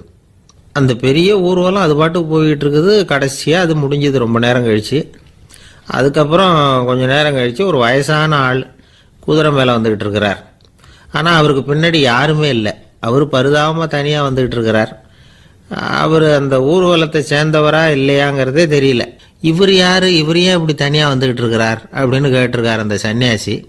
என்னது இப்படி கேட்குறீங்க? இவர் தான் கடவுள். இவருக்காக தான் இன்னைக்கு இந்த ஊர்வலமே நடக்குது. இவருக்கு தான் இன்னைக்கு பிறந்த நாள். முன்னாடி போகிற ஊர்வலம் பூரா இவருடைய பிறந்த நாளை கொண்டாடுறதுக்காக தான் அப்படின்ட்டு இருக்காங்க. இதை கேட்டதும் அந்த சன்னியாசிக்கு திடுக்குன்னு தூக்கி போட்டிருக்கு. இது வரைக்கும் கனவு கண்டுகிட்டு இருந்தவர் முடிச்சுக்கிட்டார். அதுக்கப்புறம் தான் யோசிச்சு பார்த்துருக்கார். உண்மைதான், மக்கள் எல்லாரும் பக்தி மார்க்கத்தில் போகிறதா நினச்சிக்கிட்டு பாதை மாறி போயிட்டு இருக்கிறாங்க. கடவுளை பின்பற்றுவதாக நினைக்கிறாங்க பக்தர்கள். ஆனால் கடவுளுக்கு பின்னாடி யாருமே இல்லை. இன்னமும் இயல்பாக இதை பற்றி யோசிச்சு பார்த்தா, உண்மைக்கு பின்னாடி தான் நான் போய்கிட்டு இருக்கேன் அப்படின்னு நிறைய பேர் சொல்கிறாங்க. ஆனால் அந்த உண்மை அனாதையாக போய்கிட்டு இருக்குது. அப்படி ஆயிட்டுது உலகம். இந்த காலத்துலேயும் ஒரு ஊர்வலம், ஒரு பெரிய மனுஷருக்கு பிறந்த நாள் விழா. அவர் குதிரை மேலே ஏறி முன்னாடி போயிட்டு இருக்கிறார். அவருக்கு பின்னாடி ஒரு 100 பேர் தொண்டர்கள் அவங்க பாட்டுக்கு போகிறாங்க. எல்லாம் பணம் கொடுத்து ஏற்பாடு பண்ணவங்க. எல்லாம் பணம் வாங்கிட்டு பின்னாடி போயிட்டு இருக்கிறாங்க. கொஞ்சம் தூரம் நடந்ததும் கால் வலிக்க ஆரம்பிச்சுட்டுது. ஒவ்வொருத்தராக அப்படியே ஒதுங்க ஆரம்பிச்சுட்டாங்க. அதான் முன்னாடியே பணம் கிடைச்சிட்டுதே, இனிமேல் ஒதுங்கினா என்னன்னு ஒதுங்கிட்டாங்க. ஒரு கட்டத்தில் குதிரையில் போகிறவர் தற்செயலாக திரும்பி பார்க்குறாரு. பின்னாடி யாருமே இல்லை. எல்லாரும் ஓடி போயிட்டாங்க. ஒரே ஒரு ஆள் மட்டும் ரொம்ப விசுவாசமாக பின்னாடி நடந்து வந்துக்கிட்டு இருந்தான். ஏன்ப்பா நீ மட்டும் வந்துக்கிட்டு இருக்கிறியே, நீ வீட்டுக்கு போகலையான்னு கேட்டிருக்காரு அவர். நீங்கள் அந்த குதிரையையும் அதுக்குள்ள வாடகை பணத்தையும் கொடுத்துட்டீங்கன்னா நானும் போயிடுவேன் அப்படின்னு நானாம் இந்த ஆள்.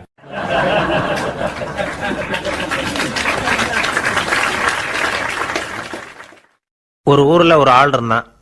தையல் கடை வச்சுருந்தான். அவங்கிட்ட ஒருத்தன் ஒரு சட்டை துணி எடுத்து கொடுத்து தைக்க சொல்லியிருந்தான். வர்ற சனிக்கிழமை வா, வாங்கிட்டு போ அப்படின்னு அவன் சொல்லியிருந்தான். அதே மாதிரி இவன் வந்தான். அவன் தச்சு வச்சிருந்த சட்டையை கொடுத்தான். இவன் வாங்கி அங்கேயே போட்டு பார்த்தான். கை நீளம் ஒன்றுக்கு ஒன்று வித்தியாசமாக இருந்தது. வலது கை இடது பக்கத்தை விட நீளம் குறைச்சலாக இருந்தது. அவன் முணுமுணுக்க ஆரம்பிச்சுட்டான். என்ன இது இப்படி தைச்சுட்டியேன்னு. இதுக்கு அவன் சொன்னான், ஐயையோ இதுக்காகவா சங்கடப்படுறீங்க, வலது கையை மட்டும் கொஞ்சம் உள்ளே இழுத்தாப்புல வச்சுக்கிட்டீங்கன்னா சரியாக போகுது. மற்றபடி அந்த சட்டையில் உள்ள கலை அம்சத்தை கவனிங்க. எவ்வளோ அற்புதமாக தைச்சிருக்கேன் பாருங்கள். ஒரு சின்ன குறைய இப்படிலாம் பொருட்படுத்த வேண்டியதில்லை. நான் சொன்னது மாதிரி கையை கொஞ்சம் உள்ளே இழுத்தது மாதிரி வச்சுக்கிட்டு நடந்து போங்க, ஜோராக இருக்கும் அப்படின்னா. அவனும் யோசித்து பார்த்தான். சரியான யோசனையாக தான் தோணுச்சு. கொஞ்சம் முயற்சி பண்ணி வலது கையை கொஞ்சம் உள்ளே இழுத்து சட்டை சரியாக இருக்கிறது மாதிரி பண்ணிட்டான். இப்போ மறுபடியும் ஒரு பிரச்சனை. வலது கையை உள்ளே இழுத்த மாதிரி அப்படியே வச்சுக்கிட்டதும் முதுகு பக்கம் கொஞ்சம் துணி தளர்த்தியாக தொங்குறது மாதிரி தெரிஞ்சுது. என்ன இது, முதுகு பக்கம் துணி குவிஞ்சுட்டுதே, தொங்குதே அப்படின்னா மறுபடியும், அடடா இதுக்காகவா கவலைப்படுறீங்க, உடம்பு அதுக்கு தகுந்த மாதிரி கொஞ்சம் வளைச்சிக்கிட்டா சரியாக போடுது. இதுக்காக அந்த அழகான தையலை பிரித்து அதில் உள்ள கலை அம்சத்தை கெடுக்கிறதுக்கு என் மனசு இடம் தரல. எவ்வளவுக்கு தளர்த்தியாக இருக்கோ அவ்வளவுக்கு கொஞ்சம் உடம்ப வளைச்சி அப்படி குனிஞ்சது மாதிரி போங்க போதும் அப்படின்னா. அதுவும் நல்ல யோசனையாக தான் பட்டுது இவனுக்கு. சரின்னு சொல்லிவிட்டு புறப்பட்டான். தெருவில் இறங்கினான். கையை கொஞ்சம் உள்ளே இழுத்தான். உடம்ப கொஞ்சம் முன்னால் வளைச்சான். சட்டைக்கு தகுந்த மாதிரி உடம்ப பண்ணிக்கிட்டான். மெதுவாக நடந்து போகிறான். இப்போ எதிரில் இன்னொருத்தன் வரான். இவனை பார்க்குறான். இவன் போட்டிருக்கிற சட்டையை பார்க்குறான். ஆஹா அற்புதம்ங்கிறான். சும்மா சொல்லக்கூடாது, ரொம்ப நல்லா இருக்குது. நிச்சயமாக இது இந்த ஊர் மேலே தெருவில் இருக்கிற ஒருத்தன் இருக்கானே, அவன் தைச்சதாக தான் இருக்கணும் அப்படின்னா. இதை கேட்டதும் அவனுக்கு ஆச்சரியம். எப்படி அவ்வளவு கரெக்டாக கண்டுபிடிச்சிங்க அப்படின்னு கேட்டிருக்கான்.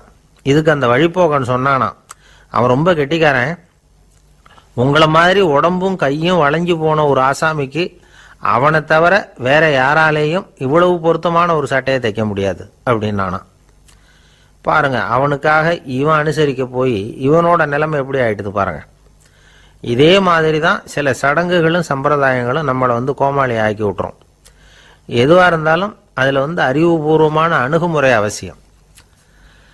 ஒரு நர்ஸ் அவசரமாக ஓடி டாக்டர்கிட்ட சொல்லிச்சான், டாக்டர் ஒரு தப்பு நடந்து போச்சு, 10ஆம் நம்பர் பெட்டில் இருக்கிற பேஷண்ட்டுக்கு காலில் ஆப்ரேஷன் பண்ணுறதுக்கு பதிலாக கையில் ஆப்ரேஷன் பண்ணி விட்டீங்க.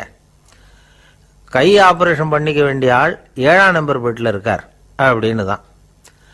அதுக்கு இவர் பதட்டப்படாமல் சொன்னாராம், பரவாயில்ல, இவரை தூக்கி 7ஆம் நம்பர் பெட்டில் போட்டுரு அப்படின்னாராம்.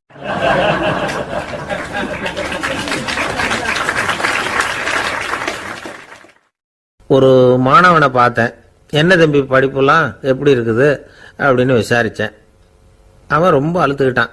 நான் நல்லா தான் சார் படிக்கிறேன், இருந்தாலும் புத்தியில் சரியாக ஏற மாட்டேங்குது சார் அப்படின்னா. சரி, இவனும் நம்ம ரகம்தான் அப்படின்னு சொல்லி முடிவு பண்ணிக்கிட்டோம். கல்வி கற்கக்கூடிய ஒரு மாணவன் சம்பந்தப்படுற புத்திகள் பல வகை. அதை பற்றி ஒரு பெரியவர் விளக்கி இருக்கிறார். மிருத்து புத்தின்னு ஒன்று இருக்குதான். மிருத்துன்னா மண்ணு.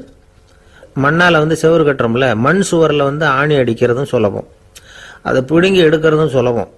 அது மாதிரி சில பேர் குரு சொல்லி கொடுக்கறத சுலபமாக கேட்டு தெரிஞ்சு வச்சுக்குவாங்க, கொஞ்ச நேரத்தில் சுலபமாக மறந்தும் போயிடுவாங்க. இது மிருத்து புத்தின்னு பேர், மண் புத்தி. தாரு புத்தின்னு ஒன்று உண்டான். தாருன்னா மரம். அதில் பச்சை மரத்தில் ஆணி அடிக்கிறது சுலபம், ஆனால் அதை எடுக்கிறது கஷ்டம். அது மாதிரி ஆசிரியர்கிட்ட இருந்து கேட்டதை கவனமாக மனசில் பதிய வச்சுக்கிட்டு அதை மறக்காமல் இருக்கிறது தாரு புத்தி. பட்ட மரமாக இருந்தால் அதில் ஆணி அடிக்கிறதும் கஷ்டம், அடிக்கிற ஆணியும் சீக்கிரம் நழுவிடும். அது மாதிரி கேட்குற விஷயம் மனசில் பதியறதும் கஷ்டம். அப்படியே பதிஞ்சாலும் அது நீடிச்சிருக்கிறதும் கஷ்டம், கொஞ்ச காலத்தில் மறந்துடும். இன்னொரு வகை புத்தி ஒன்று உண்டு, அதுக்கு பேர் சிலா புத்தின்னு பேர். சிலான்னா கல். ஒரு கருங்கல்லில் 4 துளையை போட்டு ஒரு துளையில உளிய வச்சு அடிச்சா மற்ற துளை வழியாகவும் பிளந்து கல் 2ஆயிடும்.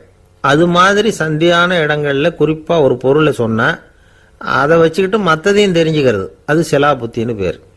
வேணு புத்தின்னா என்ன தெரியுமா? வேணுன்னா மூங்கில். மூங்கில் கணுவில் ஒரு பக்கம் உளிய வச்சு அடிச்சா 2 பக்கமும் பிளந்துரும். அது மாதிரி ஒரு செய்தியை கேட்டுக்கிட்டு இருக்கிறப்பவே அதோட முன்பின் தொடர்களையும் தெரிஞ்சுக்கணும், அது வேணு புத்தி. தைல புத்தின்னு ஒன்று உண்டு. தைலம்ங்கிறது எண்ணெய்.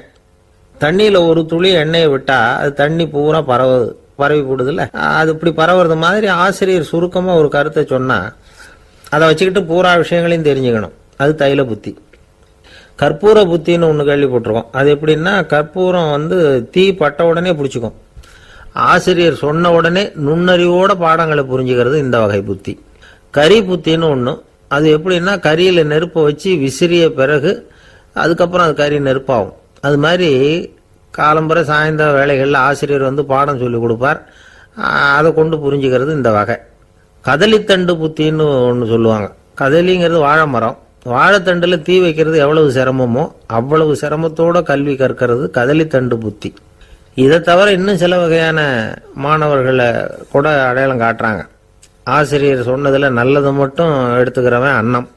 ஆசிரியர் கிடைச்ச இடத்துல பாடத்தை கேட்டுக்கிட்டு பிறகு தனியாக உட்காந்து சிந்திக்கிறவன் பசு. பசுமாடு அப்படி தானே, புல்லு கண்ட இடத்துல மேயும், அதுக்கப்புறம் நிதானமாக அசை போட்டுக்கும். ஆசிரியர் சொன்னதை தவிர வேற எதையும் சொல்ல முடியாதவன் கிளி. பல இடங்களில் பாடங்கள் கேட்டு கடைசியில் ஒன்றும் புரியாமல் போகிறவன் ஆடு.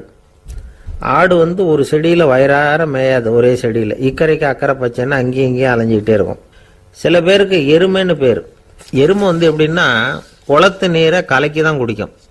அது மாதிரி ஆசிரியர் மனசை நோக செய்து பயில்கிற மாணவர்கள்லாம் இந்த ரகம். இவ்வளவுலாம் இருந்தாலும் இந்த காலத்து மாணவர்கள்லாம் ஒரு தனி ரகம். ஒரு ஆசிரியர் வகுப்புல பாடம் நடத்திக்கிட்டு இருந்தார். இலக்கண வகுப்பு. இறந்த காலம், நிகழ்காலம், எதிர்காலம், past tense, present tense, future tense, இதை பற்றிலாம் பாடம் நடத்துகிறார். எல்லாம் சொல்லி கொடுத்துட்டு இப்போ நான் ஒரு வாக்கியம் சொல்லுவேன், அது என்ன காலம் அப்படிங்கிறத நீங்கள் சொல்லணும்னார் ஆசிரியர். சரின்னாங்க மாணவர்கள்லாம். நான் நாளைக்கும் பாடம் நடத்த போகிறேன், இது என்ன காலம் அப்படின்னு கேட்டார் ஆசிரியர். அதாவது நான் நாளைக்கும் பாடம் நடத்த போகிறேன், இந்த வாக்கியம் என்ன காலம்னு கேட்டார். ஒரு பையன் மெதுவாக எழுந்திரிச்சு சொன்னான், இது எங்க போதாத காலம் சார் அப்படின்னு சொல்லிவிட்டு உட்காந்துட்டானா.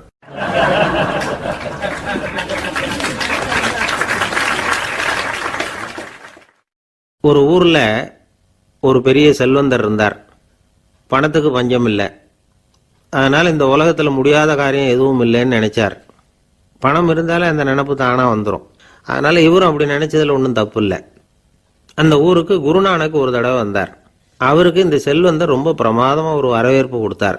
ஊர் எல்லையிலேயே எங்க வீட்டுக்கு விருந்து சாப்பிட்டுட்டு போகணும்னு கேட்டுக்கிட்டார். அவரும் சரின்னு ஒத்துக்கிட்டார். உடனே தன்னுடைய பங்களாவில் ஒரு பெரிய விருந்துக்கு ஏற்பாடு பண்ணார்.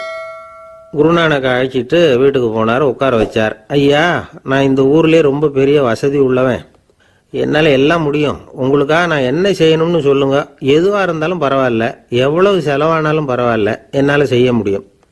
என்ன செய்யணும்னு சொல்லுங்க, அது போதும், நான் செய்கிறேன் அப்படின்னு நான் ரொம்ப பணிவா. இதை கேட்டதும் குருநானக் சிந்திச்சார் கொஞ்ச நேரம். அதுக்கப்புறம் தன்னோட சட்டை பைக்குள்ள கையை விட்டு ஒரு பழைய ஊசி ஒன்று எடுத்தார். அந்த செல்வந்தர்கிட்ட கொடுத்தார். இதை பாருங்க, இவ்வளவு தூரம் நீங்கள் கேட்கறதுனால சொல்கிறேன், எனக்கு நீங்கள் செய்ய வேண்டிய உதவி இதுதான்னார். ஊசியை கையில் வாங்கிக்கிட்டு இதை என்ன செய்யணும்னு சொல்லுங்க அப்படின்னார் அவர். நீங்கள் செய்ய வேண்டியது என்னன்னா, இந்த ஊசியை பத்திரமா வச்சிருக்கணும். நாம் 2 பேரும் இறந்து போனதுக்கு பின்னாடி இன்னொரு உலகத்தில் நாம் சந்திக்கக்கூடிய வாய்ப்பு இருக்குது. அப்போ இந்த ஊசியை என்கிட்ட கொண்டாந்து கொடுக்கணும். இதுதான் நீங்கள் எனக்காக செய்ய வேண்டிய உதவி அப்படின்னார் குருநானக் லேசாக சிரிச்சுக்கிட்டே. இதை கேட்ட உடனே இந்த பெரியவர் முழிக்க ஆரம்பிச்சிட்டார். அது எப்படிங்க, நான் சாகிறப்ப எப்படி இந்த ஊசியை எடுத்துக்கிட்டு இன்னொரு உலகத்துக்கு வர முடியும்னார். ஊசி மாதிரி ஒரு சின்ன பொருளை கூட இந்த உலகத்தை விட்டு நாம் போகிறப்ப எடுத்துகிட்டு போக முடியாதுங்கிறப்போ உங்களோட செல்வத்தையெல்லாம் எப்படி அங்கே எடுத்துகிட்டு வர போகிறீங்க அப்படின்னு கேட்டார் குருநானக். அதுக்கப்புறம் தான் அந்த பெரியவர் யோசிக்க ஆரம்பிச்சாராம். குருநானக் சொல்கிறார், இதை பாருங்க, நாம் செய்கிற நல்லது கெட்டது தான் கடைசி வரைக்கும் நம்ம கூட இருக்கும். அடுத்தவங்க நல்லா இருக்கணுங்கிறதுக்காக பொருளை செலவு செய்யணும். அப்படி செய்யலைன்னா எந்த பிரயோஜனமும் இல்லை அப்படின்னார். அதுக்கப்புறம் தான் அந்த செல்வந்தரின் அறிவு கண் திறந்து தான். உடனே குருநானக்கை வணங்கினார். ஐயா, என்கிட்ட இருந்த ஆணவம் போயிட்டுது, இனிமே என்கிட்ட இருக்கிற செல்வத்தை நல்ல வழியில செலவழிப்பேன் அப்படின்னாராம். நம்ம கிட்ட இருக்கிற பணம் எப்பவும் நம்ம கூடவே வந்துகிட்டு இருக்காதுங்கிறதுக்கு இது ஒரு உதாரணம். அதுக்காக நாம் பணம் சேர்க்கறத பற்றி கவலைப்பட வேண்டியதில்லை, பேசாமல் படுத்து தூங்கிட்டு இருந்தா போதும் அப்படின்னு இதுக்கு அர்த்தம் பண்ணிக்கப்படாது. முறையான வழியில் பணம் சேர்க்கணும், அதை முறையான வழியில் செலவு பண்ணணும். அதனால் ஏற்படக்கூடிய மன நிறைவு இருக்கு பாருங்க, அது அனுபவிச்சவங்களுக்கு தான் தெரியும். சொர்க்கத்துக்கு போகிறவங்க இங்கேருந்து பணத்தை எடுத்துகிட்டு போக முடியாது. ஆனால் நம்ம செல்வத்தை இங்கே மற்றவங்களுக்கு பயன்பட செய்து அதனால் ஏற்படுற புண்ணியம் இருக்கு பாருங்க, அதை எடுத்துகிட்டு போக முடியுமா. இதுதான் ஆன்மீகவாதிகள்லாம் சொல்கிற கருத்து. ஜான் நியூட்டன் ஒருத்தர், அவர் சொன்னார், நான் எப்போவாவது சொர்க்கத்துக்கு போய் சேர்ந்தேன்னா அங்கே 3 அதிசயங்களை பார்ப்பேன்னார். என்னன்னு கேட்டாங்க. நான் யார் யார் இருக்க மாட்டாங்கன்னு நினச்சிக்கிட்டு இருந்தேனோ அவங்களில் சில பேர் அங்கே இருப்பாங்க, அது ஒரு பெரிய அதிசயம்னார். சரி, அடுத்தது என்ன? 2வது அதிசயம் என்னன்னா, அங்கே இருப்பாங்கன்னு நான் எதிர்பார்த்த சில பேர் அங்கே இருக்க மாட்டாங்க அப்படின்னார். சரி, 3வது பெரிய ஆச்சரியம் என்ன அப்படின்னா, நான் அங்கே இருக்க பாருங்க, அதுதான் அந்த 3வது அதிசயம் அப்படின்னாராம்.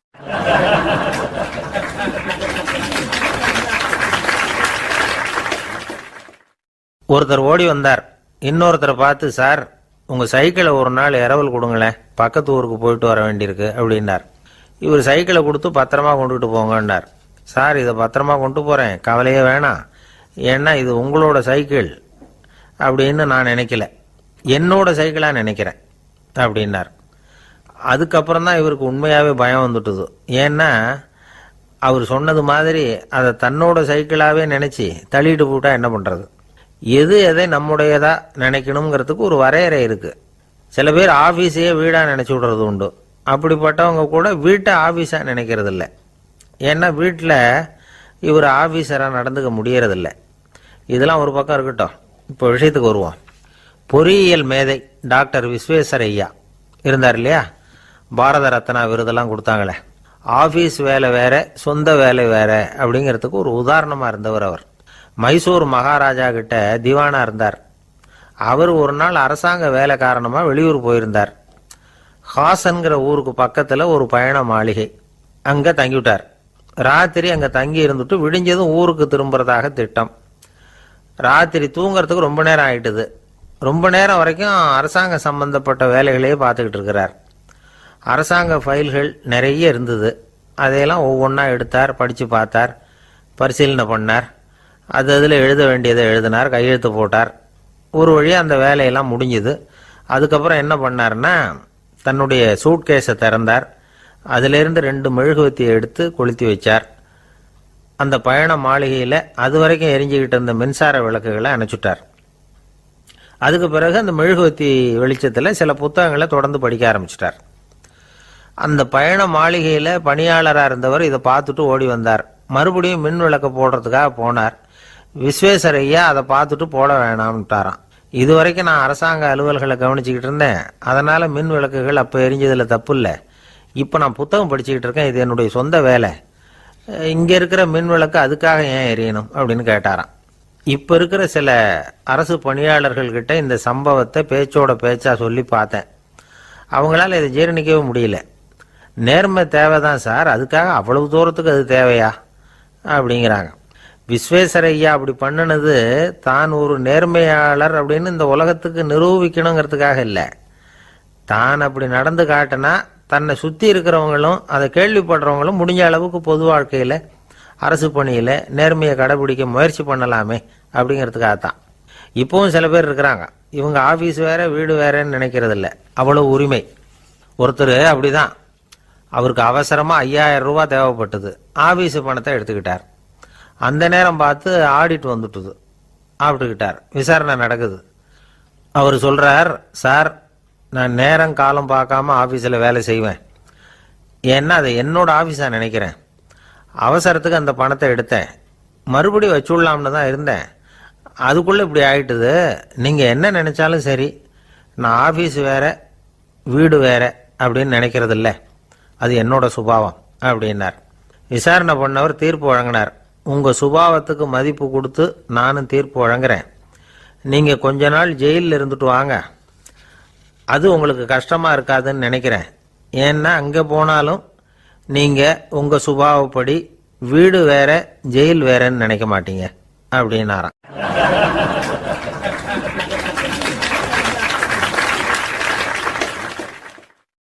திபேத் நாட்டில் புத்த மடாலயங்கள் நிறைய உண்டு.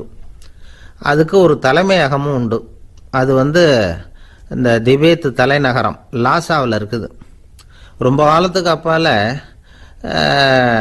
அதை பற்றிலாம் நிறைய விவரங்கள் எழுதி வச்சிருக்கிறாங்க. அது இப்போவும் நமக்கு கிடைக்குது.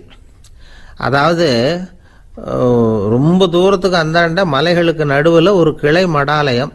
அந்த மடத்தின் தலைவருக்கு வயசாயிட்டு தான். அதனால் தலைமை பொறுப்பை வேற ஒருத்தர்கிட்ட ஒப்படைக்கலாம் அப்படின்னு முடிவு பண்ணாராம். உடனே ஒரு லாமாவை கூப்பிட்டார். அவர் மூலமாக தலைமை மடாலயத்துக்கு செய்தி அனுப்புனார், பொருத்தமான வாரிசு ஒருத்தரை அனுப்பி வைக்கும்படியாக. அந்த வாலிப லாமா புறப்பட்டார். காடு மேடெல்லாம் நடந்து போகிறார். ரொம்ப நாள் கழித்து தலைமை பீடத்தை அடைஞ்சார். தலைமை குருக்கிட்ட விவரத்தை சொன்னார். தகுதியான ஒருத்தரை அனுப்பி வச்சா அழைச்சிட்டு போகிறேன் அப்படின்னார். சரி, நாளைக்கு காலையில் நீங்கள் அவங்க எல்லாரையும் அழைச்சிட்டு போகலாம்னார் அவர். அவங்க எல்லாரையுமா? அங்கே தேவைப்படுறது ஒருத்தர் தானே அப்படின்னார் இவர். ஆமான்னார். அப்புறம் ஏன் எல்லாரையும் அழைச்சிட்டு போக சொல்கிறீங்கன்னார்.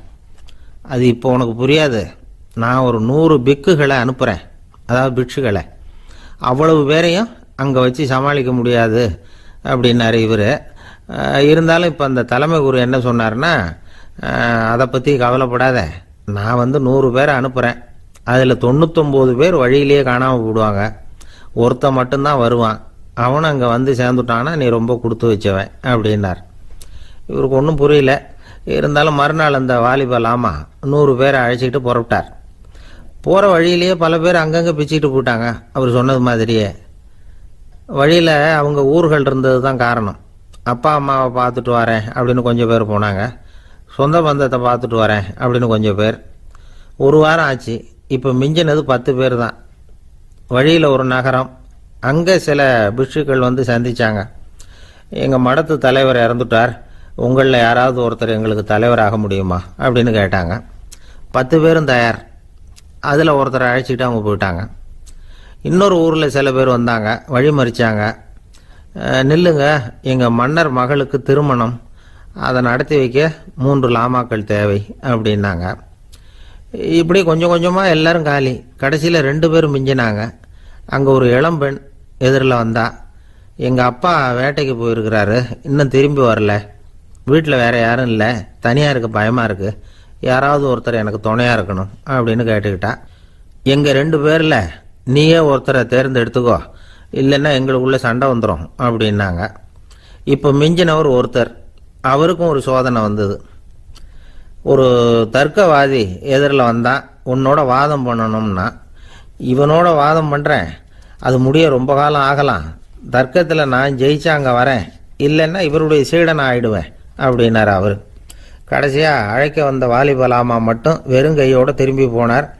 அங்கே இருந்த வயசான மடாதிபதி கேட்டார், எத்தனை பேர் அங்கேருந்து புறப்பட்டீங்கன்னார். என்னையும் சேர்த்து 101ன்னார் இவர். நல்லது, நீயாவது திரும்பி வந்திய, அதுதான் எனக்கு போதும், ஏன்னா நீ தான் எனக்கு உண்மையான வாரிசு, அந்த 100 பேரில் யாரும் வரமாட்டாங்க அப்படின்னார் அவர். ஏன்னா அவருக்கு தெரியும் இவர் ஒருத்தர் தான் திரும்பி வருவாருங்கிறது. திபேத்தில் ஒரு பழங்கால பழமொழி உண்டாம், 100 பேர் செல்லலாம், எப்பொழுதாவது ஒருவன் அபூர்வமாக அடைய வேண்டிய இடத்தை அடைவான். இதுதான் அந்த பழமொழி. ஒரு உன்னதமான இலக்கை அடையணும்னா அது அவ்வளவு சுலபமான காரியம் இல்லை. இந்த காலத்து மடாலயம் ஒன்று, அதில் ஒரு தலைவர், அவருக்கு வயசாயிட்டுது, தனக்கு ஒரு வாரிசை நியமிக்கணும் அப்படின்னு ஆசைப்பட்டார். ரொம்ப கஷ்டப்பட்டு ஒருத்தரை பிடிச்சார். தனக்கு வாரிசா நியமிச்சுட்டு அவர் சமாதி ஆயிட்டார். புதுசாக பொறுப்பேற்றுக்கிட்டவர் அப்படியே உட்காந்துருந்தார். அவரை தேடிட்டு பத்திரிகை நிருபர்கள்லாம் வந்தாங்க, கேட்டாங்க. அவர் உங்கள் பொறுப்பில் வந்து அவர் பெரியவர் விட்டுட்டு போன இது எவ்வளவு சுமாராக தேரும், எவ்வளவு விட்டுட்டு போனார் அப்படின்னு கேட்டிருக்கிறாங்க. அது என்ன ஒரு 50 லட்சம் இருக்கும் அப்படின்னாராம். அவ்வளவும் பணமா அப்படின்னு கேட்டிருக்காங்க. இல்லைங்க, கடன் அப்படின்னாராம் இவர்.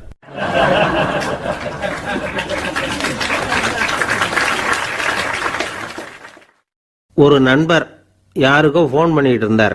அவர் பேசி முடித்ததும் நான் அவரை பார்த்து, இப்போ ஃபோன் பண்ணிங்களே, அந்த ஃபோன் நம்பர் என்ன அப்படின்னு கேட்டேன். அவர் தலையை சொரிஞ்சுக்கிட்டார், ஞாபகம் வரலன்னார். சரி சார், அதை விடுங்க, உங்கள் மனைவி பேர் என்ன அப்படின்னு கேட்டேன். மாலதின்னார். என்ன சார் இது வேடிக்கை, கொஞ்ச நேரத்துக்கு முன்னாடி பேசின ஃபோன் நம்பர் வந்து மறந்து போச்சு, எப்போவோ கல்யாணம் பண்ணிக்கிட்ட மனைவி பேர் மறக்கலை, அதை கரெக்டாக சொல்லிவிட்டீங்களே அப்படின்னு கேட்டேன். அவர் என்ன ஒரு மாதிரியாக பார்த்தார். அவர் அப்படி என்னை பார்த்ததில் ஒன்றும் தப்பு இல்லை, ஏன்னா நாம் எல்லாருமே அப்படித்தானே, ஒரு குறிப்பிட்ட காரியத்துக்காக தொலைபேசியில் ஒருத்தட்ட பேசுகிறோம், அதுக்கப்புறம் அந்த எண் வந்து நமக்கு அனாவசியம், அதனால் மறந்துடுறோம். இதுக்கு பேர் தான் தற்காலிக ஞாபகம். ஆனால் மனைவி பேரை வந்து மறந்துட முடியுமா? முடியாது. அது வந்து அவசியமான ஒன்று. அடிக்கடி அந்த பேரை வந்து உபயோகப்படுத்துகிறோம், அதனாலேயும் அது வந்து முக்கியங்கிறதுனாலேயும் அதை மறக்கிறது இல்லை. இதுக்கு பேர் நிரந்தர ஞாபகம். சரி, இந்த தற்காலிக ஞாபகம், நிரந்தர ஞாபகம், இது 2 ஞாபக அளவுகளையும் கட்டுப்படுத்துறது எது அப்படின்னா மூளைக்குள்ள நடக்கிற மின்சார நடவடிக்கைகள் தான். தற்காலிக ஞாபகம் ஒரு மின்னல் மாதிரி தோன்றி மறையுது. நிரந்தர ஞாபகம் ஒரு படிவம் போல மூளையில் படிஞ்சுடுது. ஒரு சம்பவத்தின் பல பிரதிகள் மூளையில் பல்வேறு பகுதிகளிலேயும் படிகிறதுனால ஒன்று மறைஞ்சாலும் மறந்தாலும் இன்னொன்று மறையறதில்லை. இப்படிப்பட்ட நிலைமையில தான் இந்த தொண்டையில் இருக்கு, வாயில் வரமாட்டேங்குது சார் அப்படிமா. ஒருத்தருக்கு எந்த துறையில் ஆர்வமும் ஈடுபாடும் அதிகமோ அது சம்பந்தமான ஞாபக சக்தி அதிகமாக இருக்கும். தொழிலை விரும்புகிற ஒரு டெலிஃபோன் ஆபரேட்டருக்கு எண்கள்லாம் நல்ல ஞாபகம் இருக்கும். அது மாதிரி கவிஞர்களுக்கு வார்த்தைகள் நல்ல ஞாபகத்தில் இருக்கும். இது ஒரு பக்கம் இருந்தாலும் ஒரு மூளை வந்து எண்களை விட எழுத்துக்களை விட படங்களை ரொம்ப சுலபமாக ஞாபகத்தில் வச்சுக்குது. புரிஞ்சுக்கிற தன்மை, அனுபவம், புத்தி கூர்மை இது கூடி குறையிறத பொறுத்து ஞாபக சக்தியும் ஏறும் இறங்கும். இப்போ உதாரணத்துக்கு ஒரு பையனுக்கு படித்தது எதுவும் ஞாபகத்தில் இல்லைன்னா அவன் அதை சரியாக புரிஞ்சுக்கலன்னு அர்த்தம். இந்த மறதிங்கிறது எந்த சமயத்தில் ஒரு பிரச்சனை ஆகுது தெரியுமா? உங்களுக்கு வேண்டியப்பட்ட ஒருத்தரை ஞாயிற்றுக்கிழமை சாயந்தரம் சரியாக 5 மணிக்கு கடற்கரைக்கு வர சொல்லிவிட்டு அந்த நேரத்தை மறந்துவிட்டா அது பரவாயில்ல, வர சொன்னதையே மறந்துவிட்டா தான் நிலைமை மோசம்னு அர்த்தம். இப்படி இருந்தால் இது சிகிச்சை எடுத்துக்க வேண்டிய நிலைமைங்கிறத புரிஞ்சுக்கணும். ஆமாம், இதுக்கும் மருந்து இருக்குது. ஆனால் மூளை குறிப்பிட்ட அளவுக்கும் கீழே இயங்குறப்போவோ இன்னொன்று சொல்லுவாங்க, இந்த நியூரோ டிரான்ஸ்மிட்டர் அப்படின்னு சொல்லுவாங்க. அப்படிங்கிற மூளை ரசாயனம் ரொம்பவும் குறைஞ்சி போகிறப்போ மட்டும்தான் உபயோகப்படும். டாக்டர் என்ன சொல்கிறாங்க தெரியுமா? மூளையை பொறுத்த வரைக்கும் அதில் ஞாபக சக்தி அதிகமாக உள்ள மூளை, மறதி உள்ள மூளை அப்படின்னு ஒன்றும் கிடையாது அப்படிங்கிறாங்க. நினைவு வச்சுக்கிறதுக்கு பயிற்சி அளிக்கப்பட்ட மூளை, பயிற்சியற்ற மூளை அப்படின்னு வேணும்னா சொல்லலாம் அப்படின்னு சொல்கிறாங்க. அதனால நம்ம ஞாபக சக்திங்கிறது நம்ம கிட்ட இருக்கிற பயிற்சி, முயற்சி இதை பொறுத்து தான் அமையும். ஒருத்தர் ஒரு பென்சிலை எங்கேயோ வச்சுக்கிட்டு தேடிக்கிட்டு இருந்தார். அப்புறம் என்னமோ தீவிரமா யோசனை பண்ணி அதை ஞாபகப்படுத்தி பார்த்துக்கிட்டு இருந்தாராம். எதிரில் உட்காந்துருந்தவர் சொன்னார், பென்சிலை தானே தேடிட்டு இருக்கீங்க, அது உங்க வலது காதில் இருக்குது சார் அப்படின்னாராம் அவரு. இதுக்கு அவர் சொல்லியிருக்காரு, பென்சிலை வலது காதில் தான் வச்சிருக்கேங்கிறது எனக்கு நல்லா ஞாபகம் இருக்கு, ஆனா எது வலது காதுங்கிறது தான் மறந்து போச்சு அப்படின்னாராம். அவர் அதை தான் யோசிச்சுட்டு இருந்திருக்கிறார்.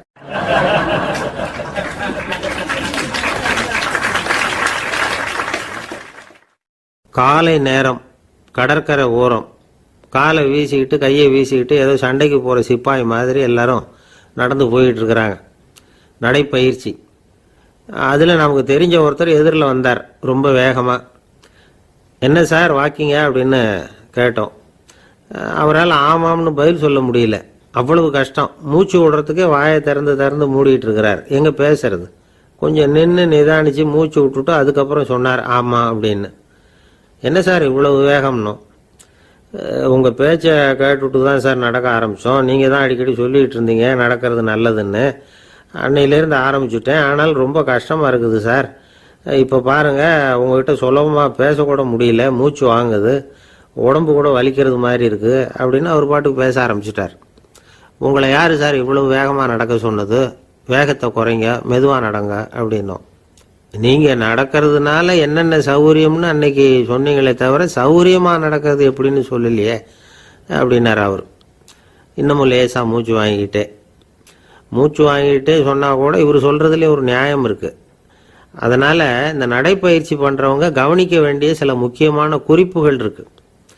அது என்னென்னங்கிறத அவங்க தெரிஞ்சுக்கணும். அது தெரிஞ்சு வச்சுக்கிறது நல்லது. இதெல்லாம் மருத்துவ நிபுணர்கள் சொல்கிற குறிப்புகள்.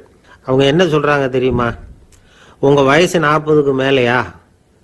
உங்கள் எடை இருக்க வேண்டியதை விட 10 கிலோ அதிகமாக இருக்குதா? நீங்கள் புகை பிடிக்கிறவரா?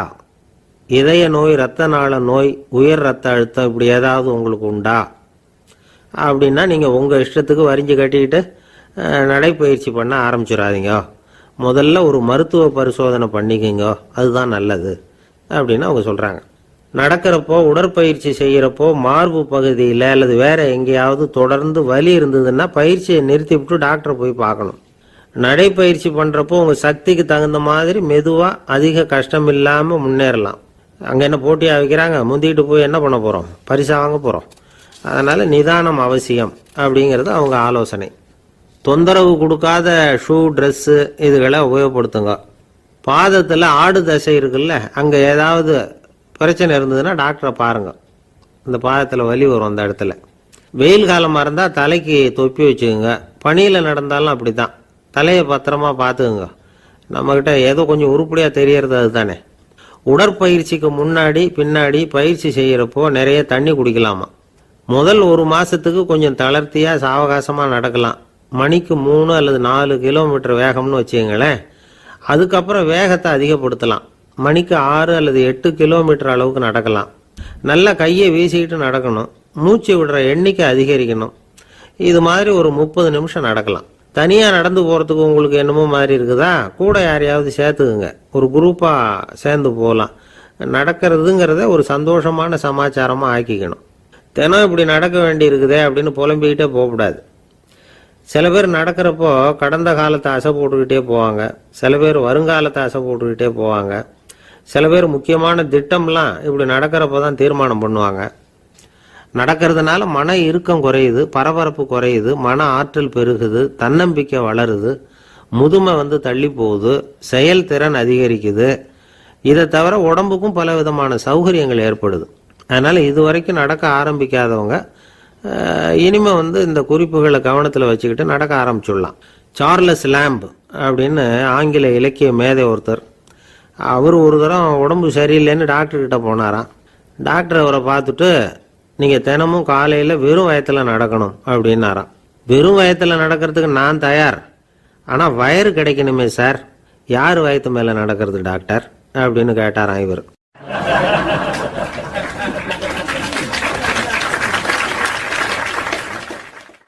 எனக்கு ஒரு உதவி செய்யணும் அப்படின்னு நம்மளை பார்த்து ஒருத்தர் கேட்குறாருன்னு வச்சுங்களேன், உடனே நாம் அவரை பார்த்து என்ன உதவின்னு கேட்போம். இதுதான் சராசரி மனிதர்களின் இயல்பு. ஆனால் ஒருத்தர் எனக்கு ஒரு உதவி செய்யணும் அப்படின்னு கேட்ட உடனே என்ன உதவின்னு கூட கேட்காம சரி செய்கிறேன் அப்படின்னு ஒத்துக்கிறது இருக்கு பாருங்க, அது கொஞ்சம் அபூர்வம். அந்த காலத்தில் ஒருத்தர் இருந்தார். அவர் எப்படி தெரியுமா, உதவி கேட்குறவங்க நல்லவங்களா கெட்டவங்களா அப்படின்னு கூட பார்க்கல, தனக்கு நன்மையா தீமையா அப்படின்னு கூட பார்க்கல, உதவி செய்கிறேன்னு புறப்பட்டு விட்டார். அவர் யார் தெரியுமா, அவர் தான் நல சக்கரவர்த்தி. அவர் மாதிரி நாமும் உதவி கேட்குறவங்களுக்கு உடனே உதவி செய்கிறதுக்கு தயாராக இருக்கணும் அப்படின்னு சொன்னார் ஒரு ஆன்மீக பேச்சாளர்.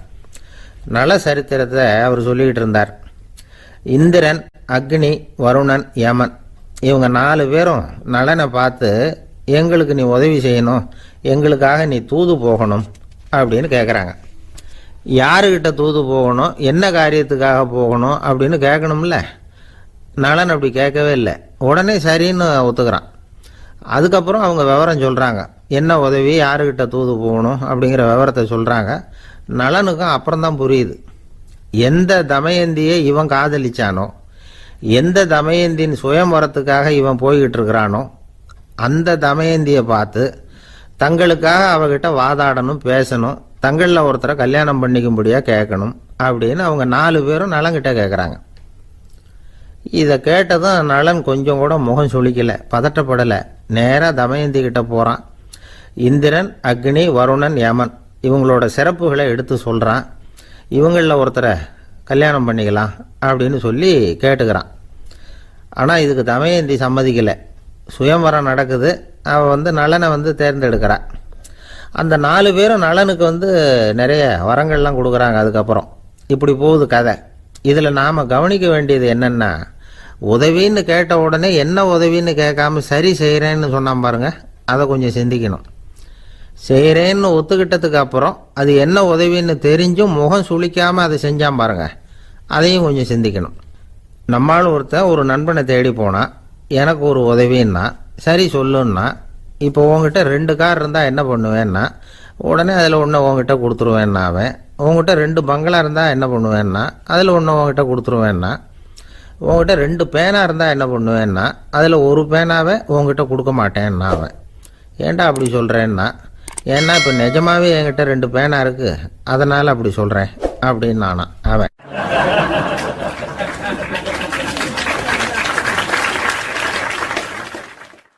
ரொம்ப பேருக்கு கூட்டத்தில் பேசுறதுன்னா பயம். நமக்கு ஒன்றும் தெரியாதுன்னு மற்றவங்க நினச்சிடக்கூடாதுங்கிற எண்ணம் தான் இதுக்கு காரணம். ரொம்ப முக்கியமான ஒரு கூட்டம்னா பயமும் அதிகமாக இருக்கும். முக்கியமானவங்கள்லாம் வருவாங்களே, அவங்கெல்லாம் நம்மளை பற்றி மட்டமாக நினச்சிருவாங்களே அப்படிங்கிற பயம் வந்துடும். ஆனால் மேடை பேச்சுங்கிறது அவ்வளவு கடினமான ஒரு காரியம் இல்லைங்கிறாங்க அது சம்பந்தமான நிபுணர்கள். யாரும் பேச்சாளர் ஆகலாம், இது ஒன்றும் பெரிய கிஃப்ட் கிடையாது அப்படின்னு அவங்க சொல்கிறாங்க. நீங்கள் ஒரு சிறந்த பேச்சாளர் ஆகணுமா அப்படின்னா அதுக்குன்னு சில ஆலோசனைகளை சொல்லி வச்சிருக்கிறாங்க அனுபவசாலிகள். முதல் ஆலோசனை என்னன்னா, உங்கள் பேச்சு எளிமையாக இருக்கணும். ஏதாவது ஒரு கருத்து அல்லது 2 கருத்து சொன்னால் போதும். 20 அல்லது 30 கருத்துக்களை சொல்லிகிட்டே போகக்கூடாது. 2வது ஆலோசனை, நீங்கள் என்ன பேச போகிறீங்கிறது முதல்ல உங்களுக்கு நல்லா புரியணும். அதுக்கப்புறம் தான் அதை அடுத்தவங்களுக்கு புரிய வைக்க முடியும்.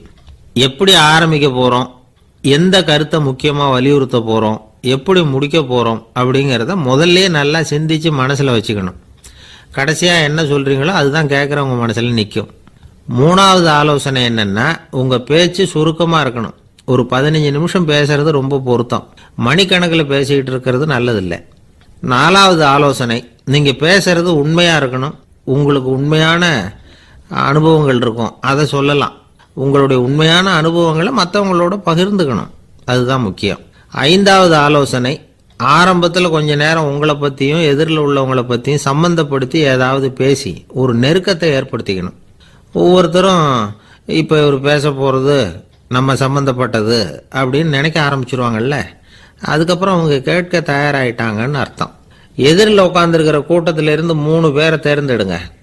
அதாவது வலது பக்கம் ஒருத்தர், நடுவில் ஒருத்தர், இடது பக்கம் ஒருத்தர்.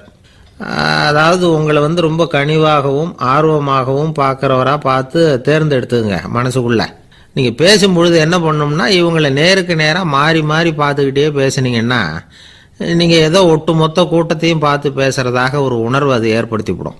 6வது ஆலோசனை என்னென்னா, சொற்பொழிவுன்னா நீங்கள் பேசணும், படிக்கக்கூடாது. எழுதி படிக்கிறது நல்லா இருக்காது. குறிப்புகள் வேணும்னா வச்சுக்கலாம். படிக்கிறது பேப்பர்லேருந்து வர்றது மாதிரி இருக்கும், பேசுறது இதயத்திலேருந்து வர்றது மாதிரி இருக்கும். அப்புறம் 7வது ஆலோசனை சொல்கிறாங்க. அது என்னென்னா, மேடையில் ஏறி நின்ன உடனே இயல்பாக மூச்சை இழுத்து விட்டுங்க, இயல்பு நிலைக்கு வாங்க, அதுக்கப்புறம் இயல்பாக பேச ஆரம்பிக்கலாம் அப்படிங்கிறாங்க. இவ்வளவும் பேச்சு கலையில் வல்லுநர்களாக இருக்கிறவங்க சொல்லுகிற ஆலோசனைகள். இதையெல்லாம் கடைபிடிச்சா நமக்கும் அதுக்கும் வெகு தூரம்னு நினச்சிக்கிட்டு இருந்த ஒன்று இப்போ கிட்டத்தில் நெருங்கி வந்துடும். நாம் சொல்கிறபடியெல்லாம் அது கேட்கும். ஒரு பேச்சாளர், அவருக்கு சுருக்கமாகவே பேச தெரியாது. மேடையில் ஏற்றி விட்டுவிட்டா போதும், ஆரம்பிச்சிருவார், நிறுத்த மாட்டார், பேசிக்கிட்டே இருப்பார். ஒரு தடவை அவர் ஒரு கூட்டத்தில் ரொம்ப நேரம் பேசிக்கிட்டே இருக்கிறார். எதிரில் பொறுமை இழந்த ஒருத்தர் தன்னுடைய கை கடிகாரத்தை காட்டினார். அதை கவனித்த பேச்சாளர், மன்னிக்கணும், கை கடிகாரம் நான் கொண்டுகிட்டு வர மறந்துட்டேன், அதுதான் நேரம் போனதே தெரியல அப்படின்னு சொல்லியிருக்கிறார். இதுக்கு அவர் சொன்னாராம் கோபமா, ஏய்யா கடிகாரத்தை தான் பார்க்க முடியல, மறந்துட்டேன், பக்கத்தில் மாட்டிருக்கிற கேலண்டரையாவது பார்க்கக்கூடாதா அப்படின்னாராம்.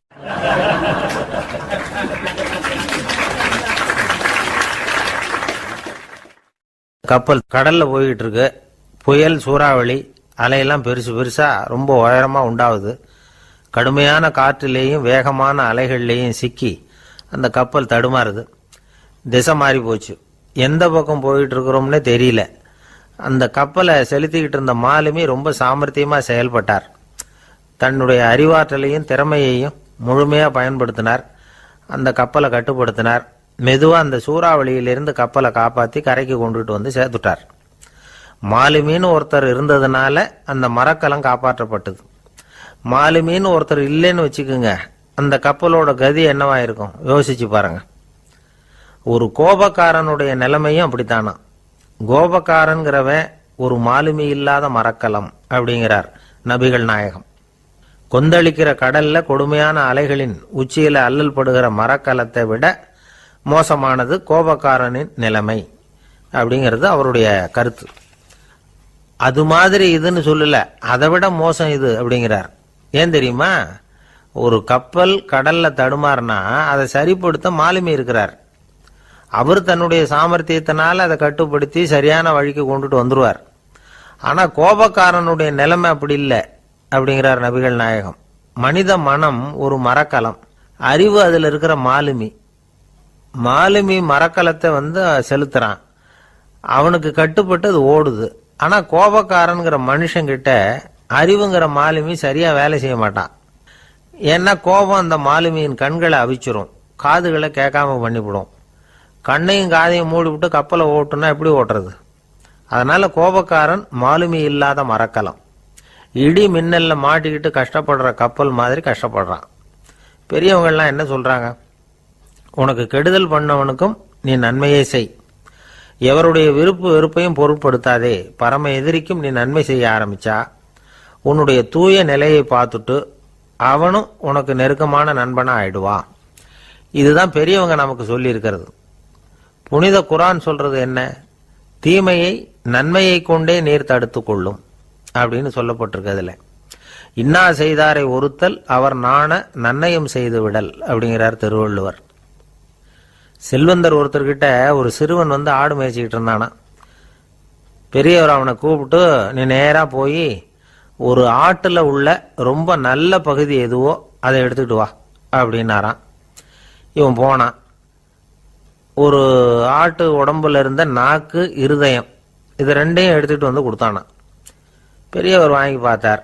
அதுக்கப்புறம் இப்ப நீ போய் இன்னொரு ஆட்டுல இருக்கிற ரொம்ப கெட்ட பகுதி எதுவோ அதை எடுத்துட்டு வா அப்படின்னாராம். இவன் போய் எடுத்துட்டு வந்தான். அவன் கையில் இருந்தது மறுபடியும் அதே மாதிரி நாக்கு, இருதயம், இது ரெண்டும் தான். என்னது இப்பவும் அதையே கொண்டுட்டு வந்திருக்கிற அப்படின்னாராம் பெரியவர். இவன் சொன்னானா, ஒரு உடம்புல உள்ள ரொம்ப நல்ல பொருளும் இதுதான், ரொம்ப கெட்ட பொருளும் இதுதான் அப்படின்னானா. இளம் வயசுல இப்படி பதில் சொன்னவர் தான் பேரறிஞர் லுக்மானுல் ஹக்கீம் அவர்கள். கோபப்படாம இருந்தா இது ரெண்டும் நல்லா வேலை செய்யும், கோபப்பட்டா இது ரெண்டும் மோசமா வேலை செய்யும். அதை புரிஞ்சுக்கிறதுக்காகத்தான் இன்னைக்கு இந்த தகவல். கோபம் வந்துட்டா நாம என்ன செய்யறோங்கிறது நமக்கே தெரியாது. ஒருத்தர் டாக்டர் கிட்ட போனார் அவசரமா. டாக்டர், எனக்கு இப்ப கடுமையான கோப வெறி, எனக்கு கண்ணு மண்ணு ஒன்றும் புரியல, உடனடியாக அதை கட்டுப்படுத்தணும், உடனே இதுக்கு ஏதாவது ஒரு மாத்திரை கொடுங்க ப்ளீஸ் அப்படின்னார். அந்த டாக்டரும் உடனே ஒரு மாத்திரையை கொடுத்து இதை உடனே போடுங்க, நான் தண்ணி கொண்டுட்டு வரேன்னு உள்ள போனார். தண்ணியோடு திரும்பி வந்தார். இவரு சொன்னார், டாக்டர், நீங்க கொடுத்த மாத்திரை ரொம்ப பெருசா இருந்தது, இருந்தாலும் கஷ்டப்பட்டு முழுங்கிட்டேன்னார். டாக்டர் சந்தேகத்தோட மேசையை பார்க்கிறார். பார்த்தா மாத்திரை அங்கேயே இருக்குது, பேப்பர் வெயிட்ட காணல.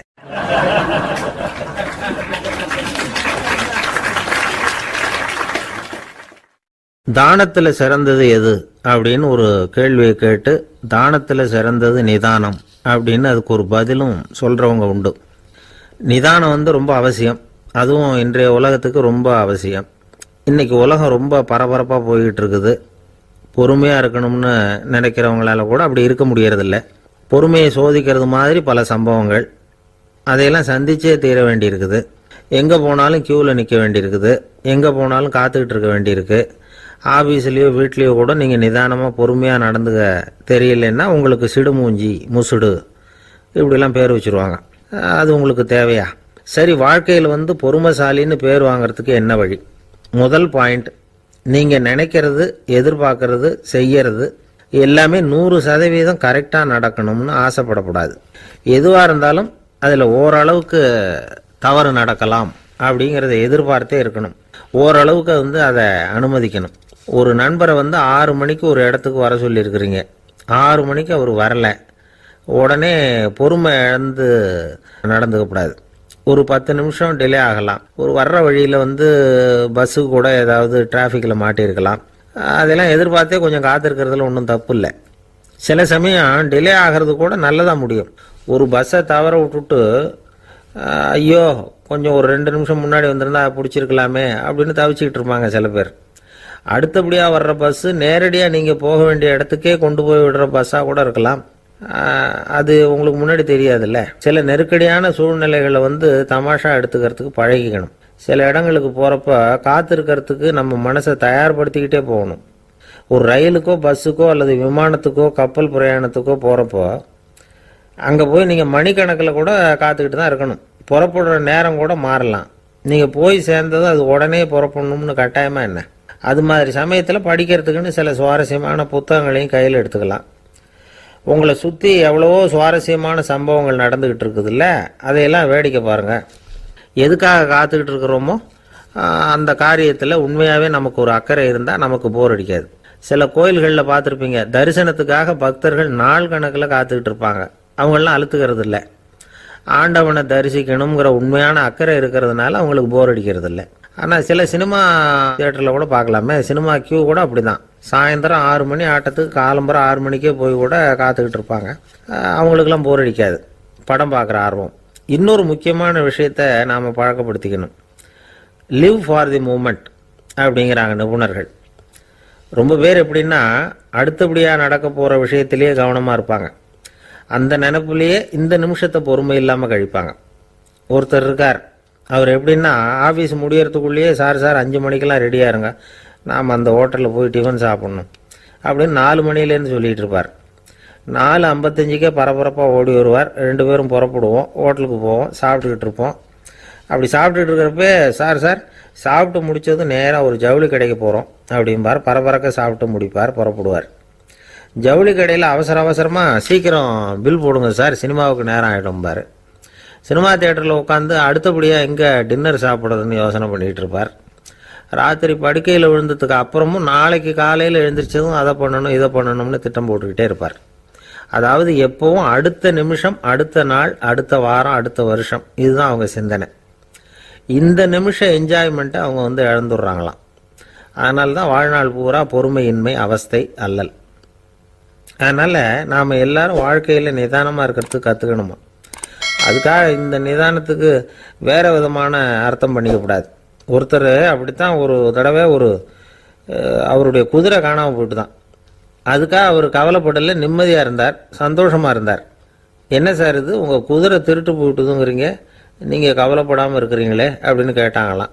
அதுக்கு அவர் சொல்லியிருக்கார், நல்ல வேளை சார், கட்டியிருந்த குதிரை காணாமல் போயிருக்குது.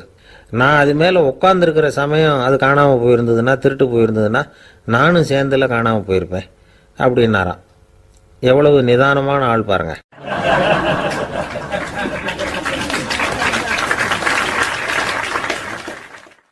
ஒரு நண்பர், சினிமா படம் தயாரிக்கிறவர், அவர்கிட்ட ஒரு நாள் பேசிக்கிட்டு இருந்தேன்.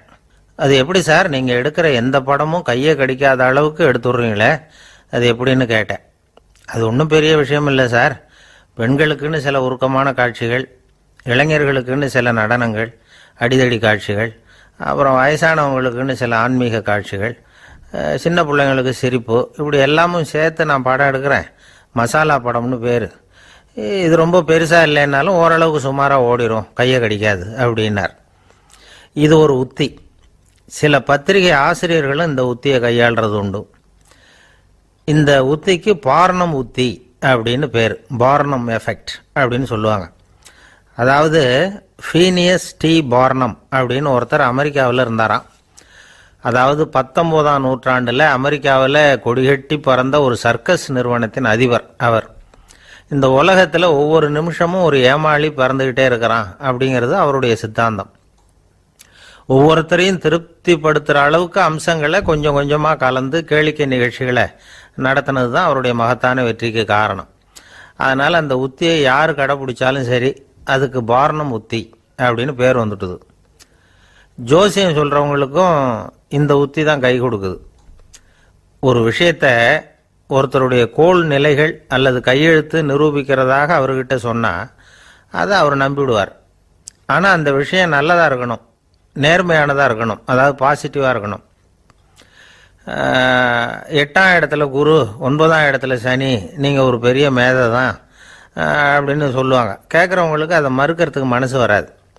அப்படி சொல்லும் பொழுது கூடவே என்ன கொஞ்சம் முன்கோபம் அதிகமாக இருக்கும், இருந்தாலும் அது உடனே மறைஞ்சிரும் அப்படின்னு சில அற்ப விஷயங்களையும் சொன்னாலும் அதையும் சரிதான்னு சொல்லி ஒத்துக்குவாங்க. ஆளுமையை எடை போடுகிற ஒரு நிறுவப்பட்ட உத்தியின் மூலமாக தன்னுடைய குணாதிசயங்கள் கண்டுபிடிக்கப்பட்டதாக அவர் நம்புறது தான் இதுக்கு காரணம். இந்த மாதம் பணத்தட்டுப்பாடு கொஞ்சம் இருக்கும், உடம்புல ஏதாவது கொஞ்சம் அசௌகரியம் இருக்கும், வீட்டுக்குள்ளே லேசாக மனஸ்தாபம் வரலாம், இது மாதிரி பொதுப்படையாக சிலதை சொன்னாலே போதும், மக்களை நம்ப வச்சுடலாம். இதெல்லாம் நமக்கு மட்டும்தான் ஏற்படுது அப்படின்னு சொல்லி அவங்க நினைக்கிறது தான் காரணம். இதுதான் பார்னம் உத்திங்கிறது. மனிதர்கள் பாராட்டுகளை விரும்புகிறதும் விமர்சனங்களை வெறுக்கிறதும் பார்னம் உத்தியின் அடுத்த கூறு. அதனால் ஒருத்தருக்கு ஜோசியம் சொன்னாலும் சரி, அவருடைய ஆளுமையை மதிப்பிடுறதாக இருந்தாலும் சரி, அவரை புகழற மாதிரி இருந்தாலும் சரி, அப்படி இருந்தால் தான் அது சரியாக இருக்கும். சாதகமான விஷயங்களை அதிகமாகவும் பாதகமான விஷயங்களை நாசூக்காகவும் சொன்னால் மக்கள் அதை நம்பிடுவாங்க. ஒருத்தரை கருமின்னு சொன்னால் ஏற்றுக்க மாட்டார். அதையே கொஞ்சம் மாற்றி நீங்கள் கொஞ்சம் சிக்கனமான ஆசாமி அப்படின்னு சொன்னால் நீங்கள் சொல்கிறது சரிதான் சார் அப்படிம்பார். நீங்கள் பெரிய செலவாளி தான், இருந்தாலும் நல்ல விஷயங்களுக்கு தான் செலவழிப்பீங்க அப்படின்னு சொல்லணும். இப்படி இந்த பார்னம் உத்தியை கடைபிடிச்சி இன்னைக்கு வெற்றிகரமாக காலம் தள்ளுறவங்க நிறைய பேர் இருக்கிறாங்க. இந்த உலகத்தில் ஒவ்வொரு நிமிஷமும் ஒரு ஏமாளி பறந்துக்கிட்டே இருக்கிறான் அப்படிங்கிறது தான் ஃபீனியஸ் பார்னம் அவர்களுடைய நம்பிக்கை. அதை விட அடுத்தவங்களை ஏமாளியாக நினைக்கிற மனுஷர்கள் தான் இன்னைக்கு உலகத்தில் ரொம்ப அதிகம். ஒருத்தர் தன்னுடைய மேல் அதிகாரிகிட்ட போய், ஐயா ஒரு நாள் லீவு வேணும், என் தங்கச்சிக்கு கல்யாணம் அப்படின்னார். அவர் பார்த்தார். ஒரு 10 நிமிஷம் வெளியில் இருங்கன்னார். 10 நிமிஷம் கழித்து கூப்பிட்டார். இதை பாருங்க, நீங்கள் சொல்கிறது பொய். இப்போ உங்கள் தங்கச்சிக்கு ஃபோன் பண்ணேன். அவங்க தனக்கு 2 வருஷத்துக்கு முன்னாடியே கல்யாணம் ஆயிட்டதாக சொல்கிறாங்க அப்படின்னார். உடனே இவர் சொன்னார், சார் இப்போ நீங்கள் சொல்கிறதும் பொய்யா தான் இருக்கணும். ஏன்னா நிஜமாக எனக்கு ஒரு தங்கச்சியே கிடையாது அப்படின்னார்.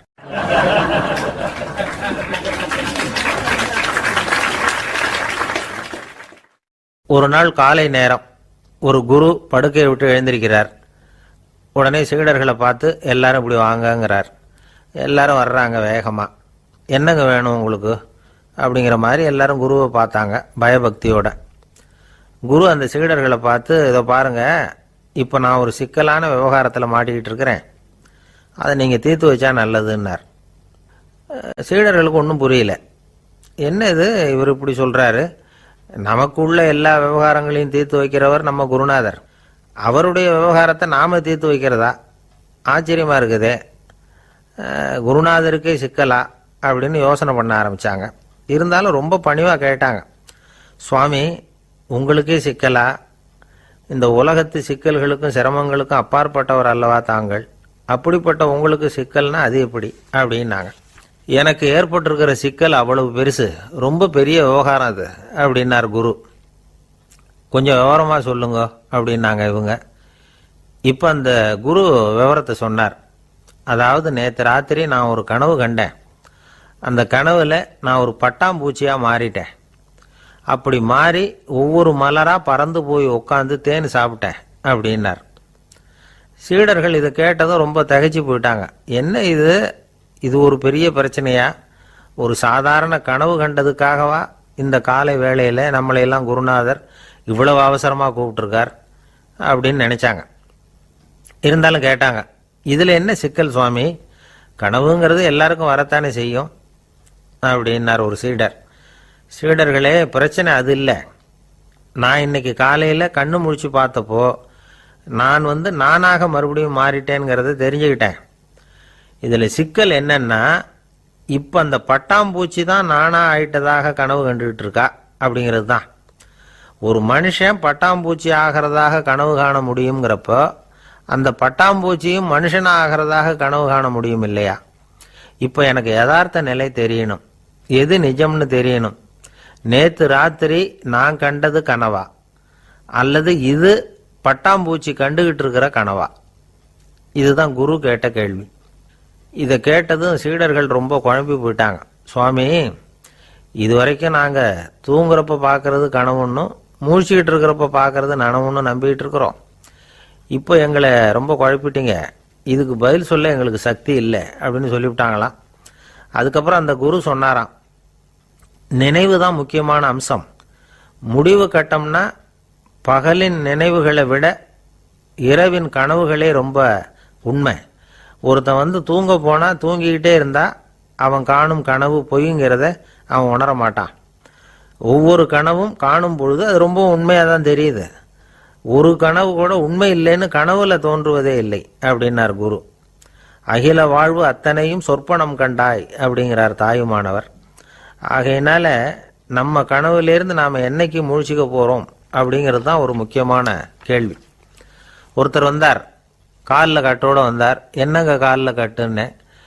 சார், நேற்று ராத்திரி தூக்கத்தில் எங்கள் வீட்டு கூரையில் ஏணியை சாத்தி வச்சு இறங்கினப்போ வழுக்கி விழுந்து காலை உடச்சிக்கிட்டேன்னார்.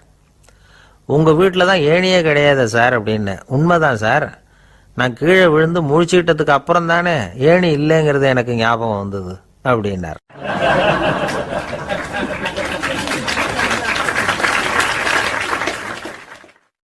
சில பேர் ஆளை பார்த்தா 60 வயசு மாதிரி தோணும். உண்மையான வயசு என்னன்னு பார்த்தா 40 அல்லது 45 சில பேரை பார்க்கறதுக்கு 45 மாதிரி தெரியும், உண்மையிலேயே 65 தாண்டி இருப்பாங்க. ஒரு மனிதனுக்கு 2 வகையான வயது உண்டுங்கிறார் ஓஷோ.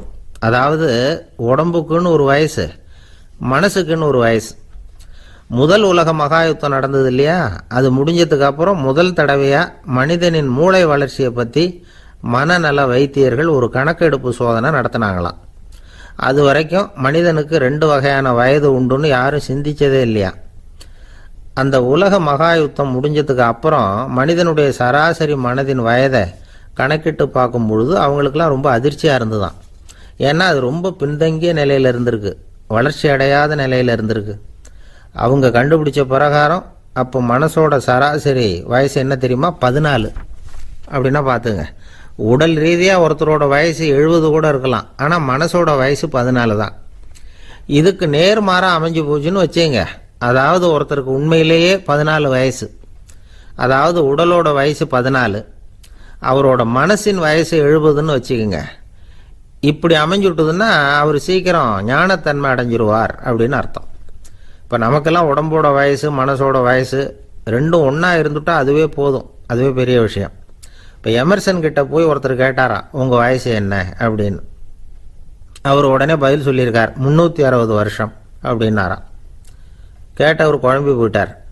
அவர் என்ன சொல்கிறாரு, 360 வயசா? என்ன நம்ம காதில் தான் சரியாக விழலையா? எமர்சன் எப்பவும் உண்மையை பேசுகிற ஒரு சிறந்த அறிவாளி, அவர் இப்படிலாம் பொய் சொல்ல மாட்டாரே அப்படின்னு ஒரு யோசனை பண்ணிக்கிட்டே இவர் மறுபடியும் அவர் கிட்ட போனாராம். ஐயா, நீங்கள் சொன்னது சரியாக என் காதில் விழலை, அதனால் மறுபடியும் கேட்குறேன், உங்கள் வயசு என்ன அப்படின்னாராம். எமர்சன் மறுபடியும் சொல்லியிருக்கிறார், 360 வருஷம்னு. வந்தவருக்கு உண்மையிலேயே அதிர்ச்சியாக போட்டுது. அதுக்கப்புறம் மெதுவாக ஆரம்பித்தாராம், ஐயா நீங்கள் சொல்கிறத என்னால் ஏற்றுக்க முடியாது. எப்படி பார்த்தாலும் இப்போ உங்களுக்கு வயசு ஒரு 60க்கு மேலே இருக்காதுன்னு நினைக்கிறேன் அப்படின்னாராம். நீங்கள் சொல்கிறது சரிதான், அது என் உடம்போட வயசுன்னாராம் எமர்சன். அப்படின்னா ஏற்கனவே நீங்கள் சொன்னது அப்படின்னு கேட்டிருக்காரு, அது என் மனசோட வயசு அப்படின்னாராம். நம்மளை பொறுத்த வரைக்கும் அறிவு தூசு படிஞ்சிருக்கு, அது மாதிரியே அன்பும் மாசுபட்டிருக்கு. இது ரெண்டையும் சுத்தம் பண்ண வேண்டியிருக்குது. அப்போ தான் நாம் சரியான வயசில் வாழ முடியும். ஒரு ஆசாமி இருக்கிறார், அவருக்கு உடம்போட வயசு அதிகம், மனசோட வயசு ரொம்ப குறைச்சல், குழந்த மாதிரி. அவர் ஒரு ஆஸ்பத்திரியில் படுத்திருக்கிறார். நர்ஸம்மா எல்லாருக்கும் மருந்து கொடுத்துட்டு போகிறாங்க. கொஞ்ச நேரம் கழித்து திரும்பி வந்தாங்க. அப்போ இவர் அந்த அம்மாவை கூப்பிட்டு சொல்கிறார், இதை பாருங்கள் சிஸ்டர், நீங்கள் எல்லாருக்கும் சின்ன சின்ன மாத்திரையாக கொடுத்துட்டு எனக்கு மட்டும் நீளமான மாத்திரையாக கொடுத்துட்டீங்க. முழுங்கிறதுக்கு ரொம்ப கஷ்டமாக போச்சு. இனிமேல் எனக்கும் சின்ன மாத்திரையாக கொடுங்க சிஸ்டர் அப்படின்னாராம். அந்த அம்மா உடனே அதிர்ச்சியாகி தலையில் அடிச்சுக்கிட்டாங்களாம். நான் கஷ்டப்பட்டு மாத்திரையை முழுங்கினத்துக்கு நீங்கள் ஏமா தலையில் தட்டிக்கிறீங்க அப்படின்னு கேட்டிருக்காரு இவர். இதுக்கு அவங்க சொல்லியிருக்கிறாங்க, நான் உங்களுக்கு கொடுத்துட்டு போனது மாத்திரை இல்லைங்க, அது தெர்மாமீட்டர் அப்படின்னாங்களாம்.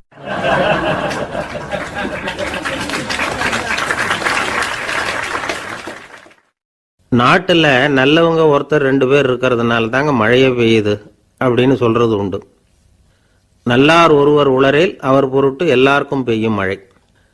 சில சமயம் ரொம்ப பேர் திடீர்னு நல்லவங்களா ஆயிடுவாங்க போல இருக்கு. அதனால தான் விடாம பேய் மழையா கொட்டி தீர்த்துடுது. எல்லாரும் நல்லவங்களாயிட்டா உலகமே தாங்காது போல இருக்க. அப்பப்போ ஒருத்தர் 2 பேர் நல்லவங்களாகணும், அப்பதான் சீரா மழை பெய்யும். மாசத்துக்கு 3 பேர் நல்லவங்களானா மாதம் மும்மாரி பொழியும். இதெல்லாம் வேடிக்கை பேச்சு. இப்போ இதெல்லாம் ஒரு பக்கம் இருக்கட்டும், இப்போ விஷயத்துக்கு வருவோம். ஒரு கும்பல்ல நல்லவன் யாரு அப்படிங்கிறத எப்படி கண்டுபிடிக்கிறது? இதுக்கு ஒரு வேடிக்கை கதை உண்டு. என்னுடைய நண்பர் ஒருத்தருக்கு அவங்க பாட்டியம்மா சொன்ன கதையா அது. அது என்ன கதைன்னா, ஒரு ஊர்ல ஒரு சமயம் பலமான மழை பெய்ய ஆரம்பிச்சுட்டு தான். இடி மின்னல் ரொம்ப கடுமையா இருந்திருக்குது.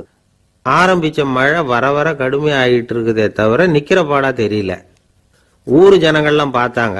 இதுக்கு மேலேயும் வீட்டு உள்ள இருந்தா ஆபத்துங்கிறத புரிஞ்சுக்கிட்டாங்க. ஏன்னா வீடெல்லாம் இடிஞ்சு விழுந்துருமோங்கிற பயம். உடனே எல்லாரும் புறப்பட்டு ஊருக்கு பொதுவா இருந்த ஒரு மண்டபத்துல போய் தங்கிக்கிட்டாங்க.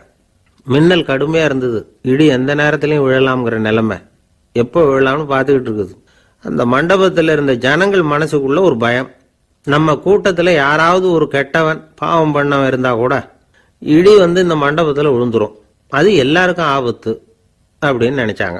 சரி, இதுக்கு என்ன பண்ணலாம் அப்படின்னு யோசனை பண்ணாங்க. அந்த கூட்டத்தில் ஒரு பெரியவர் இருந்தார். அவரு ஒரு யோசனை சொன்னார். இதை பாருங்க, அதுக்கு ஒரு வழி இருக்கு. அதோ எதிர்த்தாப்புல கொஞ்சம் தூரத்தில் ஒரு உயரமா மரம் ஒன்று இருக்கு பாருங்க. பொதுவா இடி சுலபமா விழறது அது மாதிரி உயரமான மரத்துல தான். நம்ம கூட்டத்தில் இருக்கிறவங்க எல்லாரும் ஒவ்வொருத்தரா போய் அந்த மரத்தை தொட்டு விட்டு திரும்பி வந்துடணும். நம்மள பாவம் பண்ணவன் யாரோ அவன் அந்த மரத்தை தொடுற சமயத்துல இடி விழுந்துரும், அவன் மட்டும் போயிடுவான், மண்டபத்தில் இருக்கிற நாமெல்லாம் பொழைச்சிக்கலாம் அப்படின்னு ஐடியா கொடுத்தாரு அந்த பெரியவர். இது நல்ல யோசனையா பட்டது. எல்லாரும் ஒத்துக்கிட்டாங்க. ஒவ்வொருத்தரா போய் அந்த மரத்தை தொட்டு விட்டு திரும்பி வந்தாங்க. இடி எதுவும் விழல. இன்னமும் பாவம் பண்ண ஆசாமி அதை போய் தொடலை போல இருக்கு அப்படின்னு நினைச்சுக்கிட்டாங்க. ஒவ்வொருத்தரா போறாங்க, எல்லாரும் போய் தொட்டுக்கிட்டு வந்தாச்சு. இன்னும் ஒரே ஒரு ஆசாமி தான் பாக்கி. கடைசியா இருந்த அந்த ஆள் பயந்துட்டான். இது வரைக்கும் இடி விழலைன்னா இப்ப என்ன அர்த்தம்? இப்ப நாம தான் பாக்கி, நாம தான் தப்பு பண்ண ஆள் போல இருக்கு அப்படின்னு நினைச்சுட்டான். அதனால துணிச்சலா போய் தொடறதுக்கு பயந்தான், தயங்கிக்கிட்டே இருந்தான். இருந்தாலும் மற்றவங்க எல்லாம் சும்மா இருப்பாங்களா? கட்டாயப்படுத்தி கழுத்தை பிடிச்சி தள்ளாத குறையா அவனை தள்ளி விட்டாங்க, போய் தொட்டுட்டு வாடான்னு. அவன் நடுங்கிட்டே போய் அந்த மரத்தை தொட்டான். அதே வினாடி ஒரு பயங்கரமான மின்னல் இடி விழுந்துட்டுது. எங்க விழுந்தது தெரியுமா? அந்த ஆள் மேல இல்ல, மண்டபத்துல விழுந்தது. மண்டபத்துல இருந்தவங்க பூரா காலி. அந்த ஒரு ஆள் மட்டும் புழைச்சிக்கிட்டான். இந்த ஒரு ஆளை காப்பாத்துறதுக்காக தான் இடி மண்டபத்துல விழாம இருந்திருக்குது. இதுதான் கதை. அதனால நல்லவங்க எப்படியும் தப்பிச்சுக்குவாங்க அப்படிங்கிறது ஒரு நீதி. ஒருத்தன் அப்படிதான் தெருவில் நடந்து போய்கிட்டு இருந்தான், ரொம்ப நல்லவன். எதிரில் ஒருத்தன் சைக்கிளில் வந்துகிட்டு இருந்தான். அதுல மோதி இவன் கீழே விழுந்துட்டான். சைக்கிள்காரன் உடனே இறங்கி இவனை தூக்கி விட்டான். இவன் எழுந்திரிச்சு அவனை முறைச்சி பார்த்தான். அப்படி பார்க்காதீங்க சார், நீங்க ரொம்ப புண்ணியம் பண்ணியிருக்கீங்க, அதுதான் இப்போ சைக்கிளில் மோதிக்கிட்டீங்க அப்படின்றான். என்ன அப்படி சொல்றேன் நான்? இவன் 10 நிமிஷத்துக்கு முன்னாடி நான் லாரி ஓட்டிட்டு வந்தேன், அப்போ நீங்க எதிரில் வந்திருந்தீங்கன்னா என்ன ஆயிருக்கும் அப்படின்னானா அவன்.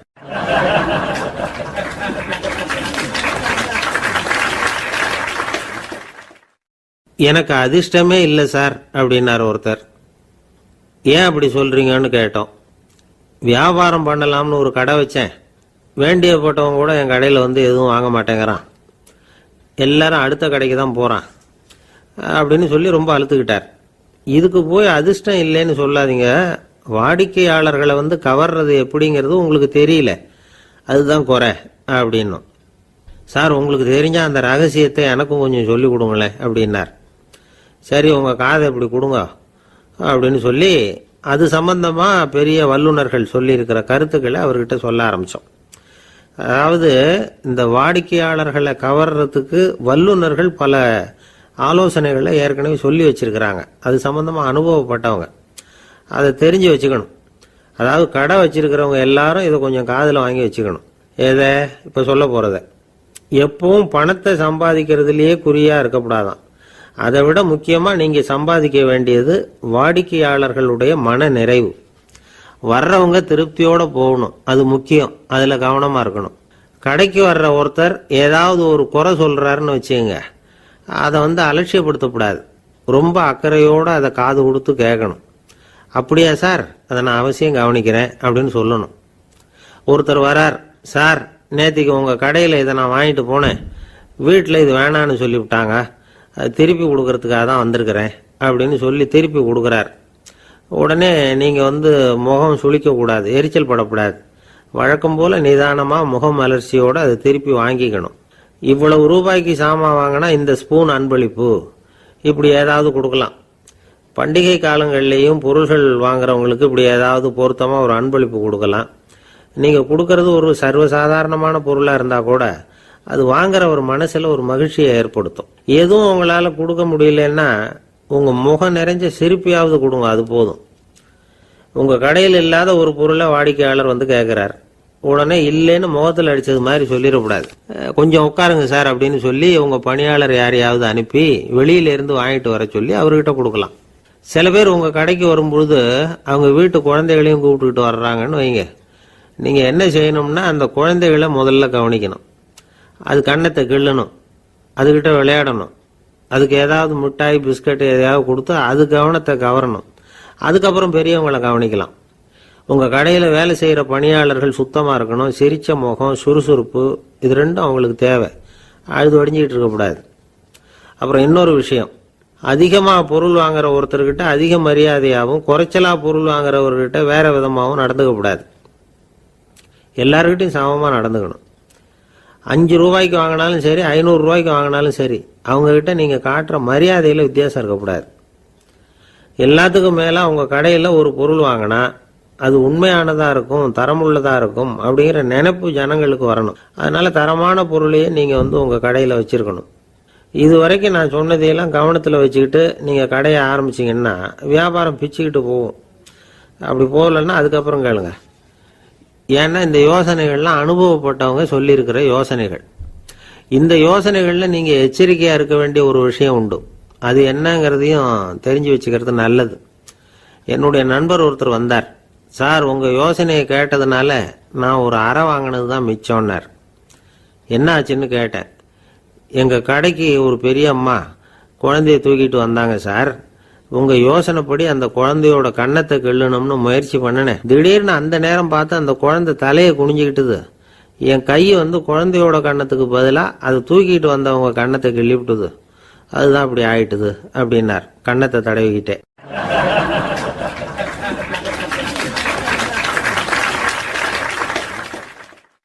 ஒரு நாள் ஒரு 10-15 பள்ளிக்கூடத்து பிள்ளைங்க தேடிட்டு வந்தாங்க. உங்களை பார்த்துட்டு தான் போகணும், அதுக்காக தான் வந்திருக்கோம்னாங்க. என்ன விஷயம்னு கேட்டோம். நாங்கள்லாம் கூடி ஒரு முடிவு பண்ணியிருக்கிறோம், அதை உங்ககிட்ட சொல்லணும் அப்படின்னாங்க. அதுவும் ஒரு வாண்டு பையன் அதை சொன்னான். என்ன முடிவு அது அப்படின்னு கேட்டோம் ரொம்ப ஆர்வமாக. அதை இப்போ சொல்ல மாட்டோம், எங்களுக்கு பிடிக்கிற மாதிரி ஏதாவது ஒரு தகவல் சொன்னால் அதுக்கப்புறம் நாங்கள் அதை சொல்கிறோம் அப்படின்னா அந்த வாண்டு பையன். சரி, சின்ன பையன்கிட்ட இன்னைக்கு வசமாக மாட்டிக்கிட்டோம் அப்படின்னு நினச்சிக்கிட்டு அவங்களுக்கு தகுந்த மாதிரி ஒரு கதை சொல்ல ஆரம்பித்தோம். அது என்ன கதைன்னா, ஒரு பெரிய காடு, அதில் பலவிதமான மிருகங்கள். அந்த காட்டுக்கு ஒரு சிங்கம் தான் ராஜா. எப்பவும் காட்டுக்கு அது தானே ராஜா. ஒரு பெரிய யானைக்கு இது பொறுக்கலை. என்ன இது, எப்போ பார்த்தாலும் இங்கே சிங்கத்துக்கே ராஜா பதவி கிடைக்குது, நான்லாம் எவ்வளவு பலசாலியாக இருக்கிறேன், அப்படி இருந்தும் எனக்கு அந்த பதவி கிடைக்கலையே அப்படின்னு தனக்குள்ளே பொறுமிக்கிட்டே இருந்தது. ராஜா பதவியை நினச்சி ரொம்ப ஏக்கம், அதுக்கு பதவி மோகம். இந்த சமயம் பார்த்து ஒரு குள்ள நரி கூட்டம் அதை தேடிட்டு வந்தது. ஐயா பெரியவங்களே, நீங்கள் இந்த காட்டுக்கு ராஜாவாக இருக்க ஆசைப்படுறீங்க, அதில் ஒன்றும் தப்பு இல்லை. ஆனால் அதுக்கு முன்னாடி நீங்கள் எங்கள் கூட்டத்துக்கு கொஞ்ச நாள் தலைவராக இருங்க, அதாவது ராஜாவாக இருங்களேன், உங்களுக்கும் ஒரு ட்ரைனிங் கிடைச்சது மாதிரி இருக்கும் அப்படின்னு சொல்லியிருக்குது இந்த கூட்டம், குள்ள நரி கூட்டம். இதை கேட்ட உடனே யானைக்கு ரொம்ப சந்தோஷம் தாங்கலை. அதுதான் எப்போன்னு பதவிக்காக காத்துக்கிட்டு இருக்குதே. இருந்தாலும் கொஞ்சம் பிகுவோட, சரி நீங்கள்லாம் இவ்வளோ தூரம் என்னை தேடிட்டு வந்து கேட்கறதுனால மறுக்க முடியல அப்படின்னு ரொம்ப ஏதோ அவளுக்கு சிரமப்பட்டு ஒத்துக்கிறது மாதிரி ஒத்துக்கிட்டது. ஏதோ உங்கள் ஆசைக்கு கட்டுப்படுறேன், கொஞ்ச நாள் உங்கள் கூட்டத்துக்கு ராஜாவாக இருக்கிறதுக்கு சம்மதிக்கிறேன் அப்படின்னுது. உடனே அந்த யானை ராஜ நட போட ஆரம்பிச்சிட்டுது. யானை சாதாரணமாக நடந்தாவே எப்படி இருக்குங்கிறது நமக்கு தெரியும். அதுவே ராஜ நட நடந்தால் எப்படி இருக்கும் கற்பனை பண்ணி பாருங்கள். யானை முன்னாடி கம்பீரமாக போய்கிட்டு இருக்குது, தலைவர் இல்லையா, அதனால் குள்ள நரிகள்லாம் ரொம்ப அடக்கமாக அது பின்னாடி அணிவகுத்து போயிட்டு இருக்குது. ராஜா வாழ்க, மன்னர் வாழ்க அப்படின்னு கோஷம் வேற. யானைக்கு தலைகால புரியல, அவ்வளவு சந்தோஷம். அந்த யானைக்கு செருக்கு, ஆணவம் எல்லாம் ஏற்பட்டு போச்சு. அதுக்கப்புறம் அது தரையை பார்க்குமா, நிமிர்ந்து நடக்க ஆரம்பிச்சுட்டுது. தரையை பார்க்கறதே இல்லை. அப்படி போயிட்டு இருக்கிறப்போ ஒரு சதுப்பு நிலத்தில் திடீர்னு காலை வச்சுட்டுது. அவ்வளவுதான், கால் உள்ளே போட்டுது. இன்னொரு காலை எடுத்து வச்சுது, அதுவும் உள்ளே போட்டுது. அந்த 2 காலையும் எடுக்கிறதுக்காக அடுத்த 2 காலையும் அழுத்திச்சு, அதுவும் உள்ளே போக ஆரம்பிச்சுட்டுது. இப்போ 4 காலம் வசமாக சேத்துல அழுந்தி போச்சு, எடுக்க முடியல. குள்ள நரிகள்லாம் அதை சுற்றி சுற்றி வந்தது. சிலது சுற்றி நின்று டான்ஸ் ஆட ஆரம்பிச்சுட்டுது யானையை பார்த்துட்டு. இதை யானை பார்த்தது. என்ன இது, தலைவர் நான் தவிச்சுக்கிட்டு இருக்கிறேன், தொண்டர்கள்லாம் சுற்றி நின்று வேடிக்கை பார்த்துக்கிட்டு இருக்கிறீங்க, டான்ஸ் ஆடுறீங்க அப்படின்னு கேட்டுதான். தொண்டர்களே, தலைவர் நான் தவிச்சுக்கிட்டு இருக்கிறது உங்களுக்கு தெரியலையா? இப்போ உடனே உங்கள் தலைவரை காப்பாற்ற வேண்டியது உங்கள் கடமை இல்லையா அப்படின்னு கத்துச்சான் அந்த யானை. குள்ள நரிகளில் ஒன்று முன்னாடி நின்று அந்த யானையை பார்த்து தான், தலைவரே எங்களுக்கு ரொம்ப நாளாக ஒரு ஆசை, அந்த ஆசையை நிறைவேற்றிக்கிறதுக்காகத்தான் உங்களை எங்கள் தலைவராக ஏற்றுக்கிறோம்னு சொன்னோம் அப்படின்னு தான். என்ன ஆசைன்னு கேட்டிருக்கு யானை. யானை கறி சாப்பிட்டு பார்க்கணுங்கிறது எங்களுக்கு ரொம்ப நாளாக ஆசை, அது இன்னைக்கு தான் நிறைவேற போகுது அப்படின்னு தான் அந்த நரி. இதை கேட்ட உடனே அந்த யானை அப்படியே மூர்ச்சி ஆகிட்டு தான். நரிகள்லாம் அது மேலே ஏறி குதற ஆரம்பிச்சுட்டு தான். பதவி மேலே இருந்த பேராசை அந்த பலசாலியான யானையையே மாட்டி விட்டுட்டுது பார்த்தீங்களா அப்படின்னு சொல்லி முடித்தோம் இந்த